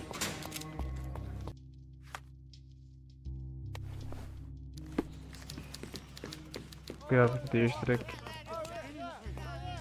Good day. Your ticket, please, if you want me to help you. Dur. I'd like to check the evidence from this Güzel, case. buldum. And who are you? Oswald sent me. I'm a Danışman consultant detective. dedektifiz abicim. His partner, then. Let me see. Ah, a ritual murder. What a bunch of Herkesi degenerates. sorguladık. Şimdi Wait a second. I'll dava bring you to the dosyalarına table. bir bakalım. Güzel. Burada bir simge var. Üzerinde KM artırı yoğun parfüm kokusu olan bir mendil. KM in the corner. Matistan'ın mı? Anahtarlar var. All the keys of the mansion on one golden ring. Altın halkaya takılmış konağın bütün anahtarları. Burada bir yüzük var. It's a miracle this ruby hasn't tempted anyone. Baştan çıkarmak için yakut. Fabio'dan mektup. Vogel'in deli kutusunda bulunan bir mektup. Vogel'in şeyi bu. Kutusu. Aklın yerinde mi senin? Hoşnutsuzluğunu gizleyemiyorsun. En azından benim etrafımda benim için bir.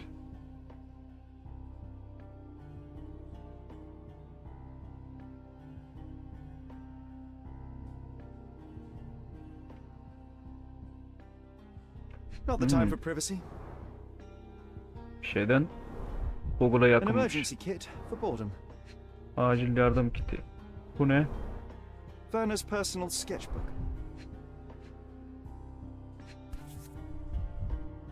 That's not for bedtime reading. Ne kitabı abi bu?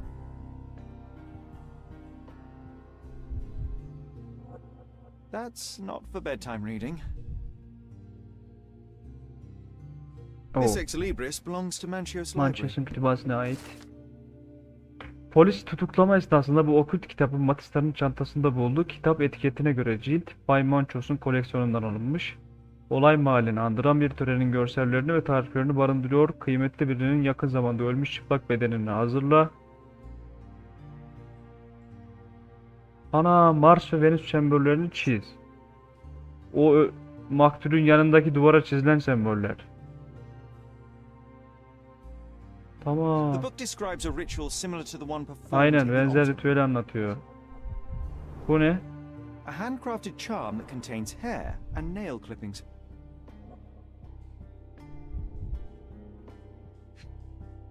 Matista'nınki buymuş. Her key to the altar room. Thank you, officer. Tamam, bitti. Güzel, inceledik. Teşekkürler. Şimdi bulduğumuz şeyleri okuyorum. Fabio'dan mektup bulduk. Vogel'in deli kutusunda bulunan bir mektup. Akıl yerinde mi senin diyor. Böyle bir şeye kızar gibi. İstediğin kişiyle konuşup oynayabilirim diyor. Aşkın gücü ve kan dumudur. Bu kitapta anlatılan ritüeller aynı şekilde yapılmış. Mars ve Venüs sembollerini çiz falan diyor. Üzerinde tuhaf bir okült tılsım var. Matista'nın profilinde. Hemen aşkın gücü diyor.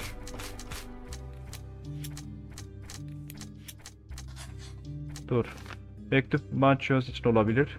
Santos, Pinchetti'ye ve mektubun içeriğine bakılacak olursa bu mektup Kurt Manchios'a hitaben yazılmış olabilir.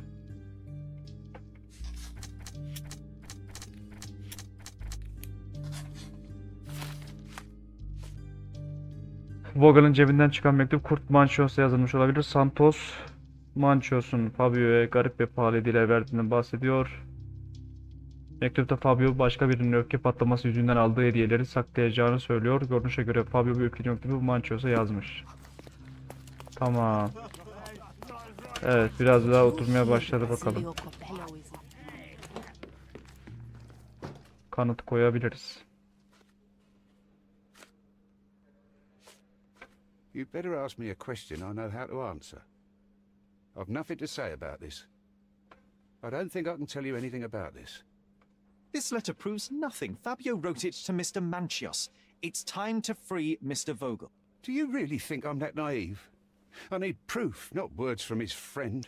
Very well. Mr. Pinchetti told me that Mr. Manchios was lavishing Fabio with expensive and eccentric gifts. The letter mentions rich rewards and attempts to buy Fabio with them. It was written to Mr. Manchios. Who else was showering Fabio with luxuries to buy him? It doesn't fit Mr. Vogel's character. Look here. We had a deal. Give me the murderer and then take your friend with you. Tamam. I won't Bana budge kalırsa otherwise. o Vogel denen ölüm Fine, vurup but you're just kalabilir. wasting time.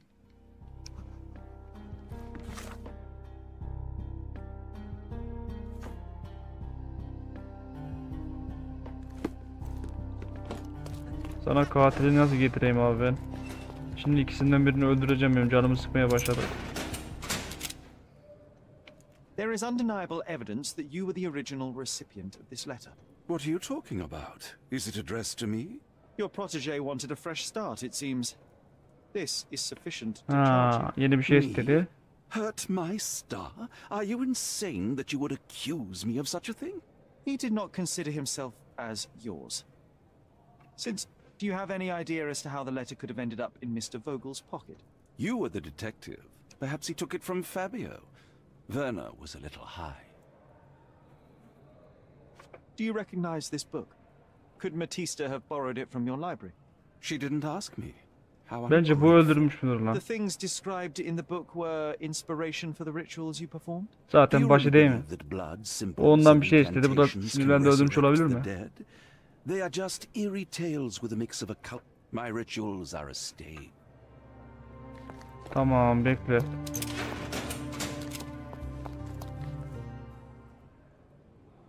I don't think I can tell you anything about this.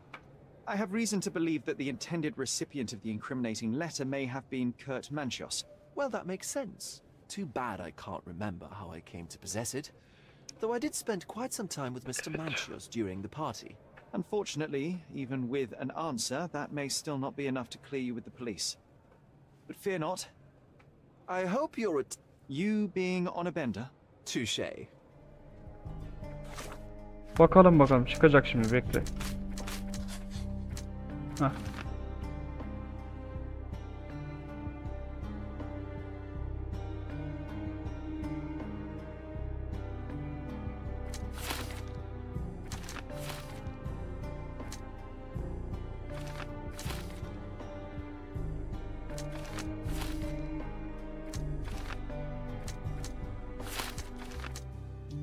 Maddelerin etkisiyle almış olabilir mi? Bekle.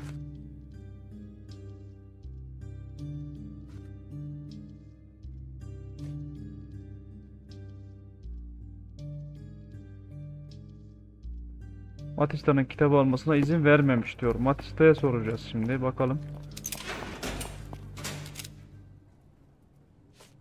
This book, The Power of Love, Blood and Mandrake, what do you hope to achieve? To learn more about the invisible strengths that govern us. Occultist, I cast a spell on him and it worked. Or was it a coincidence? The universe is really so lazy. If you say so. Could Fabio have written this letter to Kurt Manchos? Oh. That could be. I never thought Mr. Manchos could make Fabio that angry, though. What do you mean? Well, Fabio wanted to disassociate from Mr. Manchos. Clients who are in love are both a blessing and a curse. But Fabio was here tonight. Money. In our line of work, we can't afford to turn down clients who pay as well as Kurt Manchos. Was Fabio afraid of Mr. Manchos? Not at all. The old toad wouldn't dare to do more than sweet talk and touch. Bence o adam öldürdü Talk ya. can be forgotten, and touching Bu artistlikten yaptıysa demek. Do you practice occult rituals? For protection? I have the gift. Did you use your gift on Fabio? I only used white magic. Love charms lately. But I suppose I'm not as skilled as I thought. Zihin sarayı daha geldi. Matista Fabio'yu aşkını geri getirmek için ritüel yapmış olabilir. Fabio Kurt Manchos'un hislerini paramparça etmiş.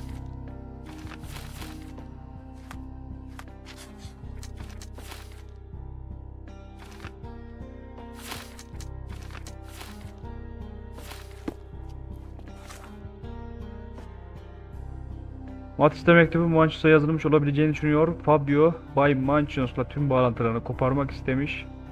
Ama finansal sebeplerden ötürü yapamamış. Parayı veren o.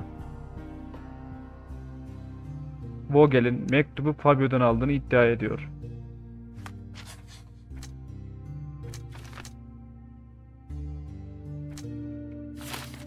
Tamam, Fabio'dan aldıysa madde etkisiyle almıştır. Gerizekalı. I can't wrap my head around such a tragedy at my party.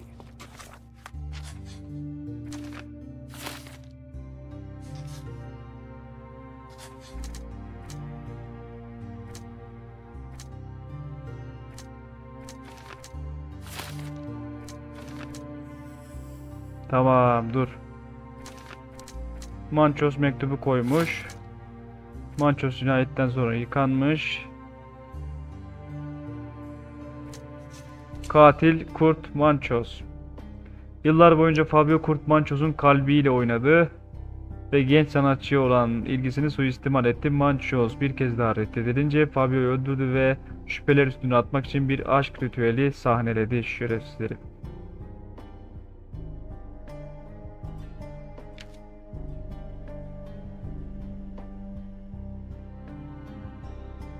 Ritüel izlenim yarattı ve şüpheden kaçınmak için mektubu Vogel'in cebine koydu. Manchos ve şimdi bak, Kurt Manchos Fabio'yu soğukkanlılıkla öldürdü.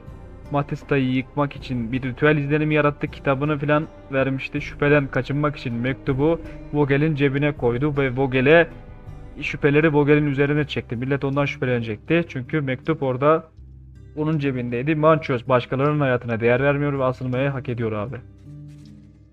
Şerefsiz. Manchos abi. Cinsel saldırgan. Soğukkanlılıkla öldürdüğü için. Gel bakalım şerefsiz. Neredesin? The murder of Fabio did not have a ritual purpose, Mr. Manchios. It was staged by a man who wished to distract Sen the işte. investigation. Yaşlı maçlıktan deyince dayanamadım işte seni içe sayınca. Matista wouldn't dare to kill the only man who cared for her.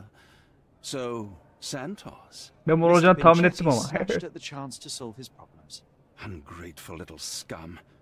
Will he be executed? But what for? He informed the police as to the crime, that was all. He couldn't stage the ritual, but he found the Aynen, body. ayarda yıkadı. I can't believe it.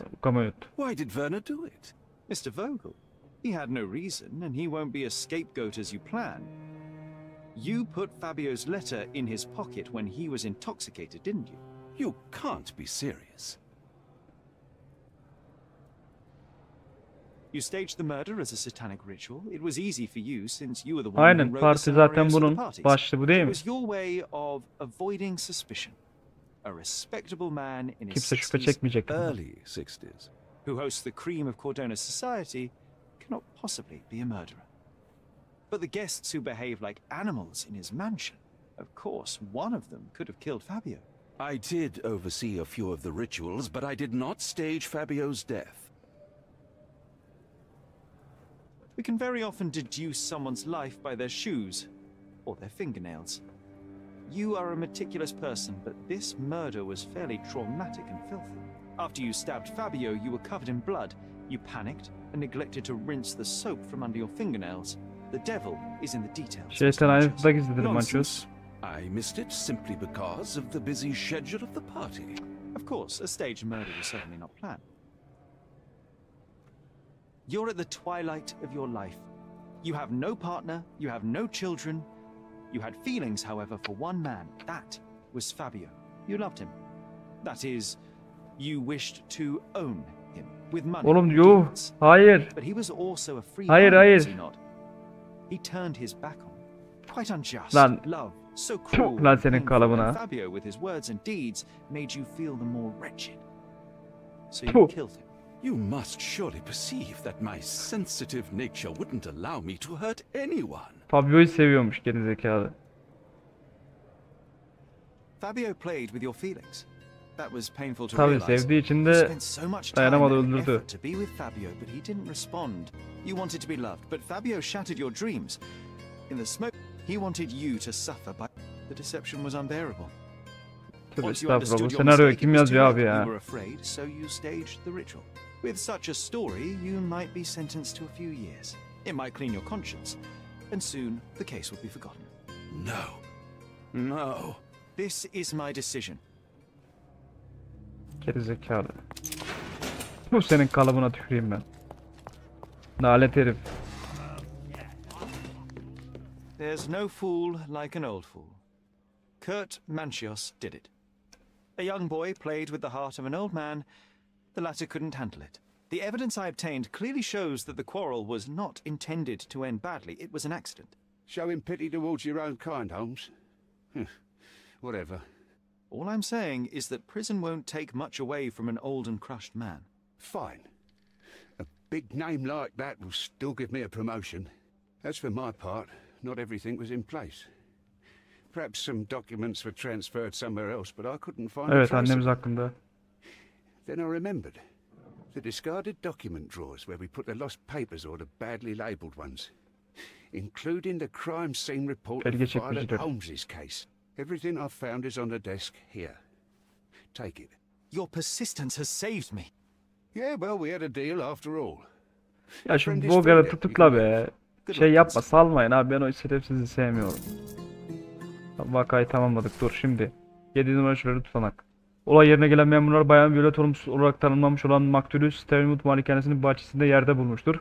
Görsel inceleme sonucunda maktulün tamamen ıslak olduğunu, boğazında da 5 santimlik derin ve dikey bir kesik olduğu görülmüştür. Yüzü şişmiş ve kırmızı lekelerle kaplı halde bulunmuştur. Muhtemel ölüm nedeni boğulma, adli tıptan onay bekleniyor. Ana şüpheli Otto Richard olay yerinde tutuklanmıştır. Ceset otopsiye gönderilmiştir. Başlayacağım ama benim Otto Richard'a falan ya. Oğlum ağız boğulmuş mu lan? Artık son anılar. Yavaş yavaş sona geliyoruz. Evimizin bahçesi. Stenwood malikanesi. Bugün bu dava çözülecek. Bölümün başından böyle bu dava var. There's a garden behind our manor. How could I forget? That's Ana hatırladık.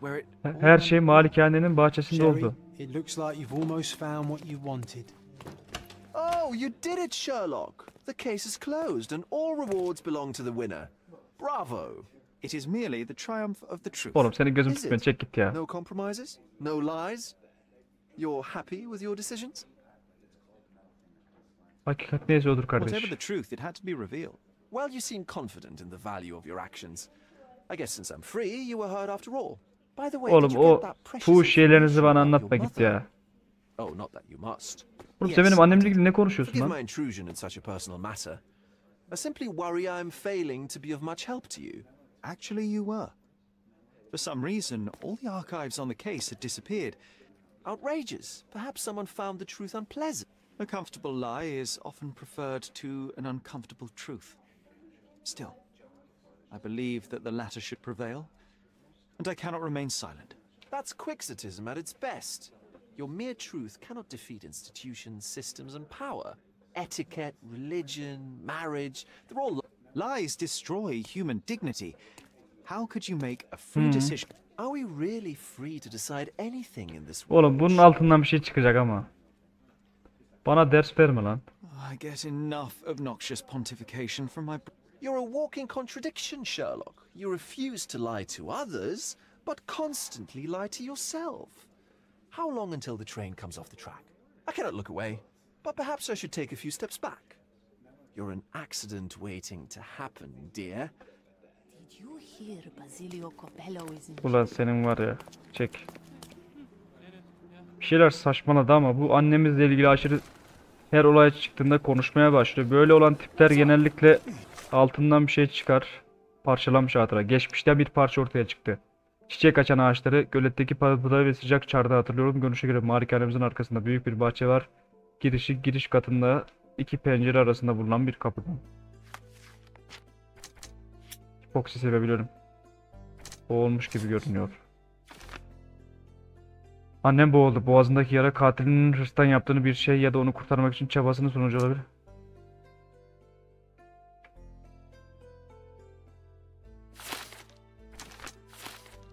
Buna sonra bakacağım dur. Boğuldu mu boğulmadı mı anlayacağız onu. Hemen gidelim. Artık dava çözülecek. Bu dava çözülecek arkadaşlar. Bugün annemiz hakkında, bütün gerçekler hakkında bir bilgi sahibi olacağız. Umarım arkada bahçe var dedi. Güzel bir bahçe var dedi. Ona şuradan kapıdan gireceğiz bakalım. Artık inşallah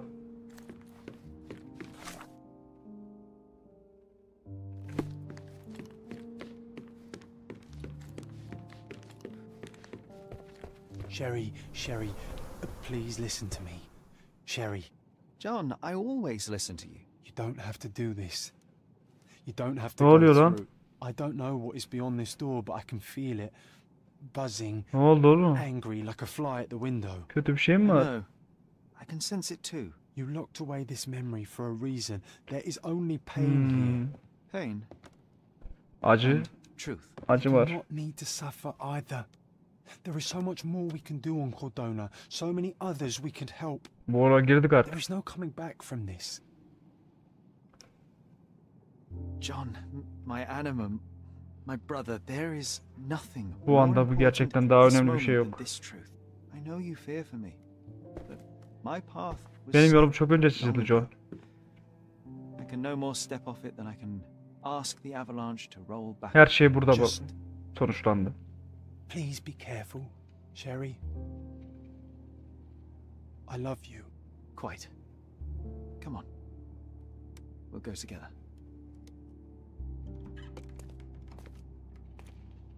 Vay.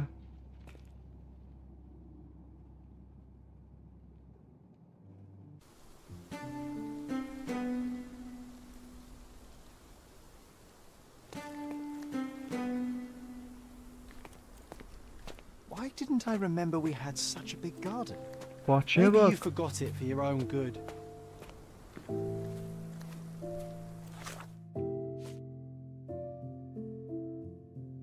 Tüm soruların cevabı bizi bekliyor.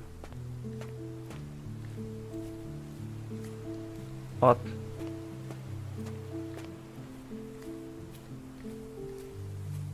Vay be. Bahçeye bak.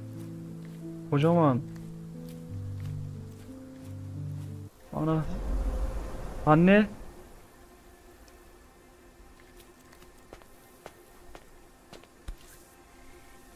Kırık bir çay bardağı.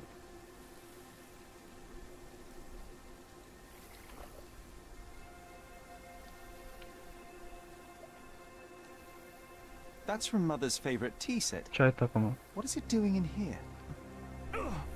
Lan. Dur oğlum. Yavaş yavaş zihnimize oturuyor.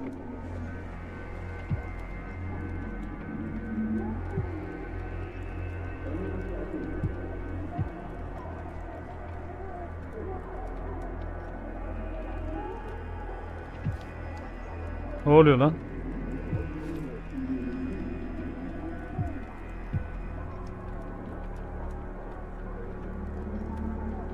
Ana.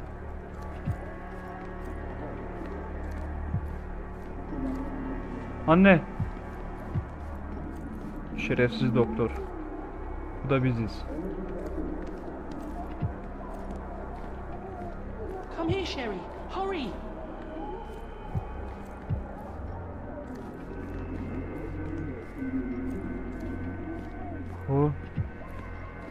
O da olmalı. Tartıştıkları o kadar.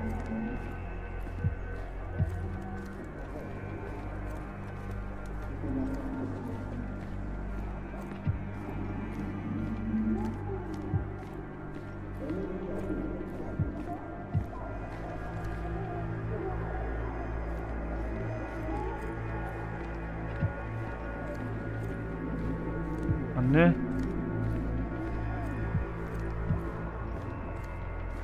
Ne yapacağız oğlum?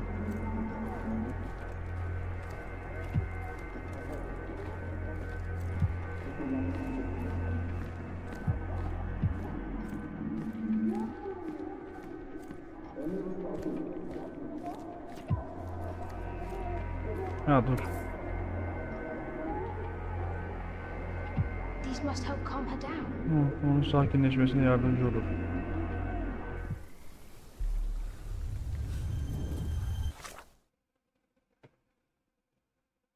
Tamam. Zihin sarayı. Yatıştırıcı almış. Yan etkilerin tehlikesi.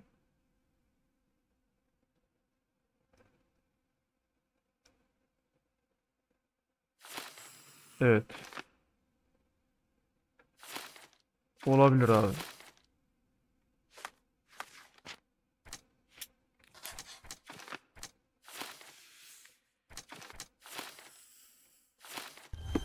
What are you thinking about? Is everything all right? Sıkıntı yoktur. Bugün her şey çıkacak ortaya. Annemiz deli olduğunu, hasta olduğunu, ilaçlar tarafından iyice durumunun kötüye gittiğini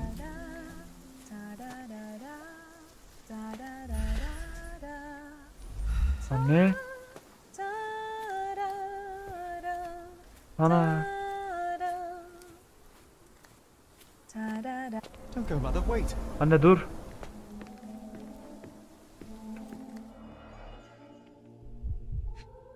Bu ne lan? I remember this artifact from Mother's collection. Annemin koleksiyonundan eser. Mother's work Annemin iş journal. günlüğü. I liked poring over the detailed pages and reading about my parents' collection.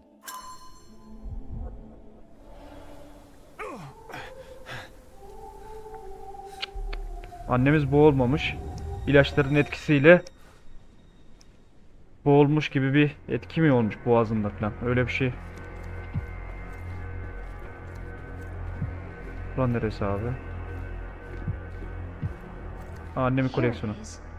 We'll just borrow it for a while. Bu yaşadığımız, hatırladığımız şeyleri bile canlandırıyor herhalde. Someone's coming. Let's take a peek.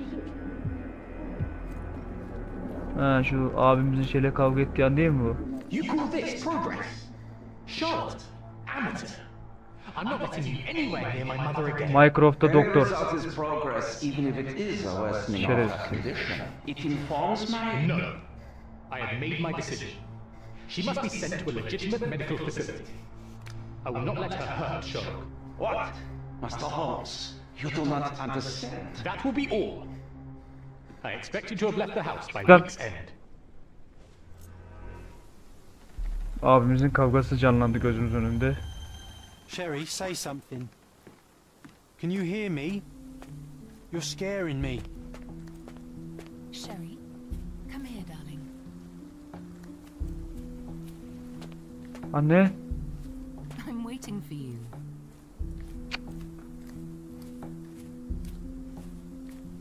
Gitme gitme. This was for my mother, wasn't it? I remember how we came to the garden for a breath of fresh air. Çok kötü olmuş ya. Annemizi zamanında çok küçük olduğumuz için hayal meyal hatırlıyoruz işte. Annemizi hava alması için. My flowers, Sherry. They must already be in bloom. As you wish, Mum. I bet you missed the fresh air, didn't you? Terribly. The sun is far brighter than I remember. But I like it. We can walk each day from now on, if you want. That would be wonderful.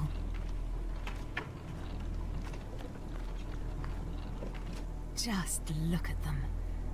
The stars of the earth. Even the sky must be jealous of their beauty. Indeed. Vay be annemiz. Duygulandım. Zor olmalı ya. Would you like to go around the water? Eğer bu bir cinayetse I always wanted such acısı a nice çok büyük pond in olacak. London. İntikamı. It looks so peaceful. Mycroft knew you would like it.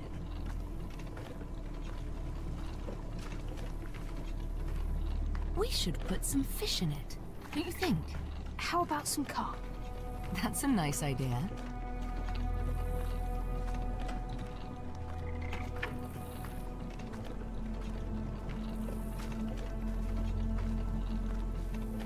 Let's visit your father's tree.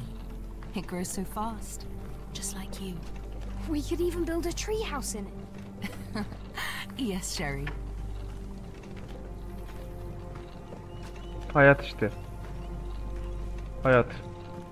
Speaking of your father, could you call him out, please? Mom. Bir anda kötüleşen sağlık durumu. He's... I'm sorry. He Unutmuş passed iyice. away. He's gone. No, he's not. I'm telling the truth. Did you forget again? No, don't you dare say such things. Lan. You are a liar like all the others. Mother! Don't call me that. You are fooling me. No! Mom, it hurts! My son would never lie. Oğlum kadının aklı gitmiş iyice ya. Mom, stop! Ulan doktor. Reveal yourself! Please stop! It's me, Sherlock! You are not my Sherry. Give me my stuff, I can't stop you.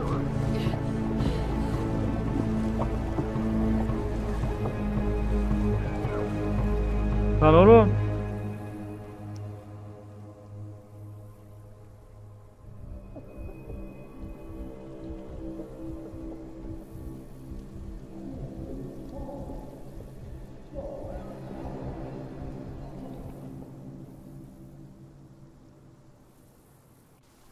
Ay kadının yaşadığına bak. Bir anda babamızın öldüğünü unuttu. Bize saldırdı.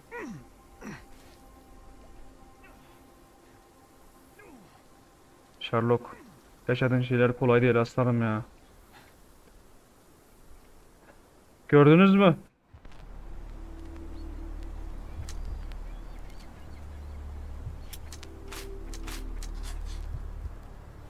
Alerjenik reaksiyon. Dur şu. Annem beni öldürmeye çalıştı.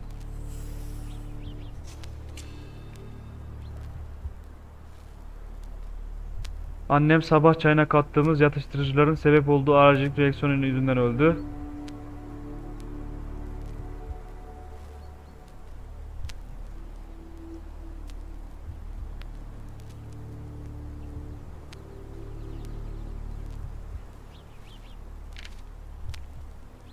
Gerçeği beni korumak için sakladı. İlacı ben verdim, John yok ki.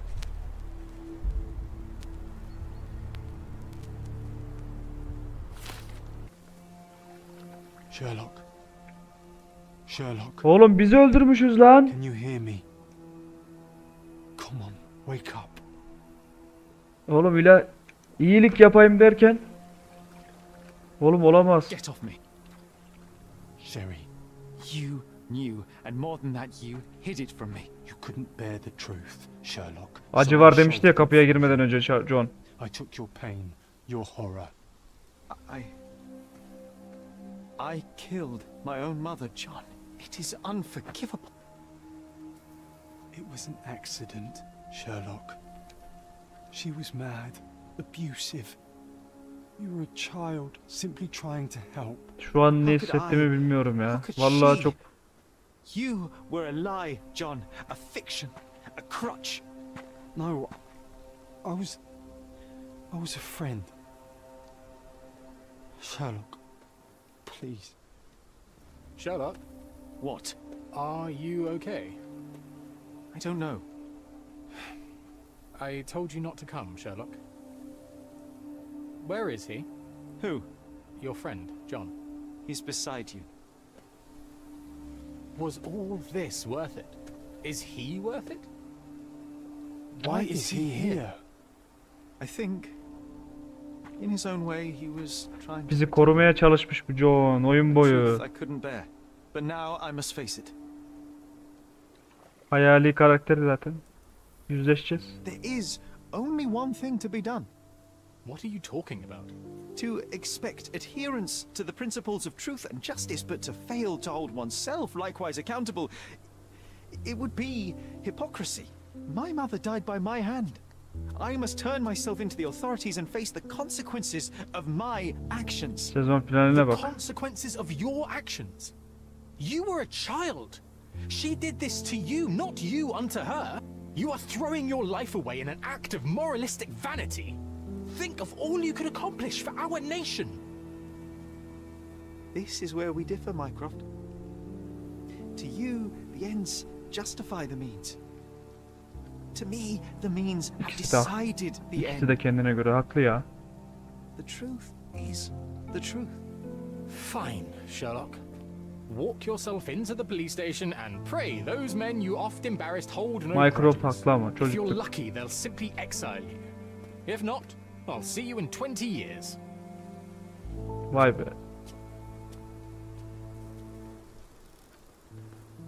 Are you going to berate me too? Try and talk me out of it? As I told my brother, if I cannot demonstrate the character I chastise others for lacking. Sherry, I think this is something you will have to do yourself. Myself? How do you Film gibiydi ya. All I ever did, all I ever wanted, was to protect you from what happened. And now you tell me I was Helal wrong, sana be John. that it was Bizi evil korumak and için, hypocrisy to show a young boy kindness. But it was just empathy. bizi korumak için bugüne kadar unutturmak için yanımızda durdu. So please, please, Bu acı Sherlock, hissetmeyelim don't diye. do it. Biliyordu çünkü. Why can none of you see it? The truth is the truth. A murder is a murder. Tell me, John, Sherlock why? kendini suçluyor. Because Normal you're olur. breaking my heart. I know you've decided. I know. I just wish you hadn't. I'm sorry, John. All these years we spent together, all the time I took for granted. You'll always be a part of me. No, Sherry. That's the point. Gitme. I don't think I will.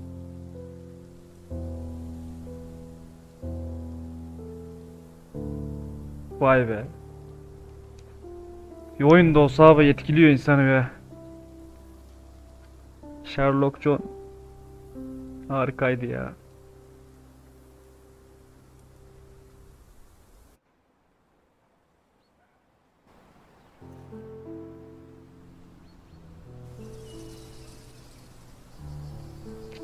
Abi verdiğimiz ilaçmış lan. Baksana. Hayat işte ya. Hayat da böyle işte. Çok büyük bir şey zannedersiniz ama küçücük bir şeydir belki sevdiğiniz sonucu. Sonucu küçük bir şeyden meydana gelmiştir işte. Gidiyorum anne buradan. Jon'suz gidiyorum. Jon'la geldim. Jon'suz gidiyorum.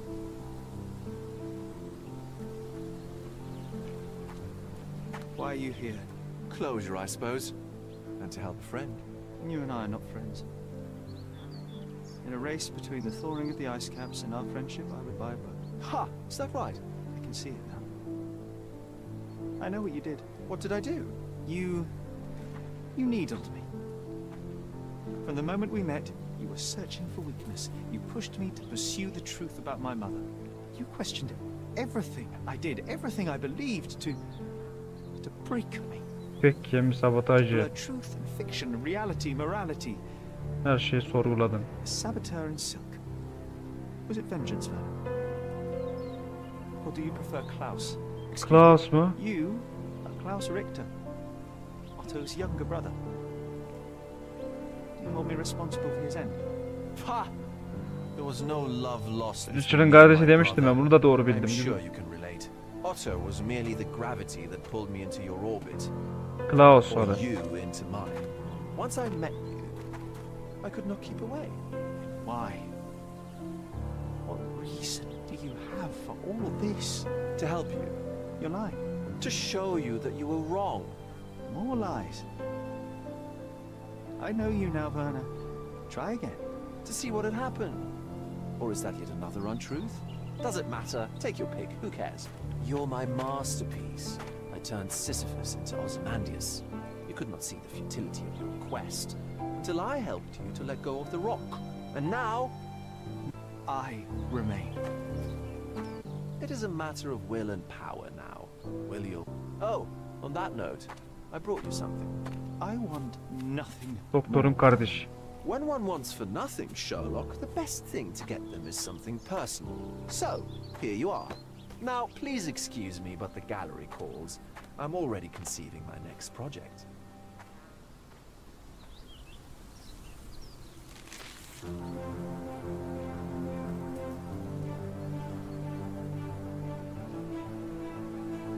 Bu ne lan?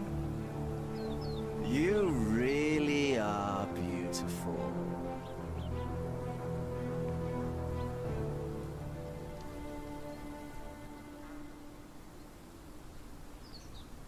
Verdiği tabloyla bit. I was prepared to take responsibility for my Ama actions, abim but yine bana again oyun my brother kurdu. conspired against me. A little diplomatic Küçük bir pressure and the diplomatik trial baskıyla was mahkeme dismissed. reddedildi. Onun yerine kordonadan Instead, sürüldü. I was exiled from Hikayeye Cordova. bak. Freedom never Özgürlüğün tasted tadı hiç so bu kadar bitter. kötü olmamıştı. Mycroft'un yaptığı bir adalet saptırması daha. Amaç ev gaye olmayınca Londra'ya döndüm. Cambridge Üniversitesi'ne kaydoldum ama ilgimi çeken çok az ders var. 21 yaşındayız daha. Vay be. Hastane laboratuvarında kimyasal formda gerçeklerin peşinde tek başına zaman geçirmeyi tercih ediyorum. Oradaki kimse seçimlerimi sorgulamıyor. Çaresiz insanların dikkatini çekmeye başladım. Peşimde fırsat kollayan, basit gizemleri için cevaplar arayan insanlar. Başlarda dikkat dağınıklığını hoş karşılamamıştım. Şimdi ise zihnim adaya geri dönmesin diye ister oldum. Anneme, Jon'a. Hey Sherry, hayatının değeri neydi? Bunu düzeltmek için bunu düzeltebilecek bir şey var mı? Vay be. Kordono'ya niye geldik? John'suz. I found it! I found it! I found it! And what is that?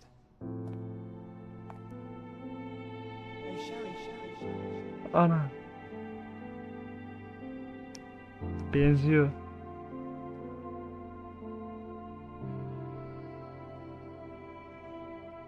How far, bruises may be produced after death. Lan John'un aynısı lan. How are you?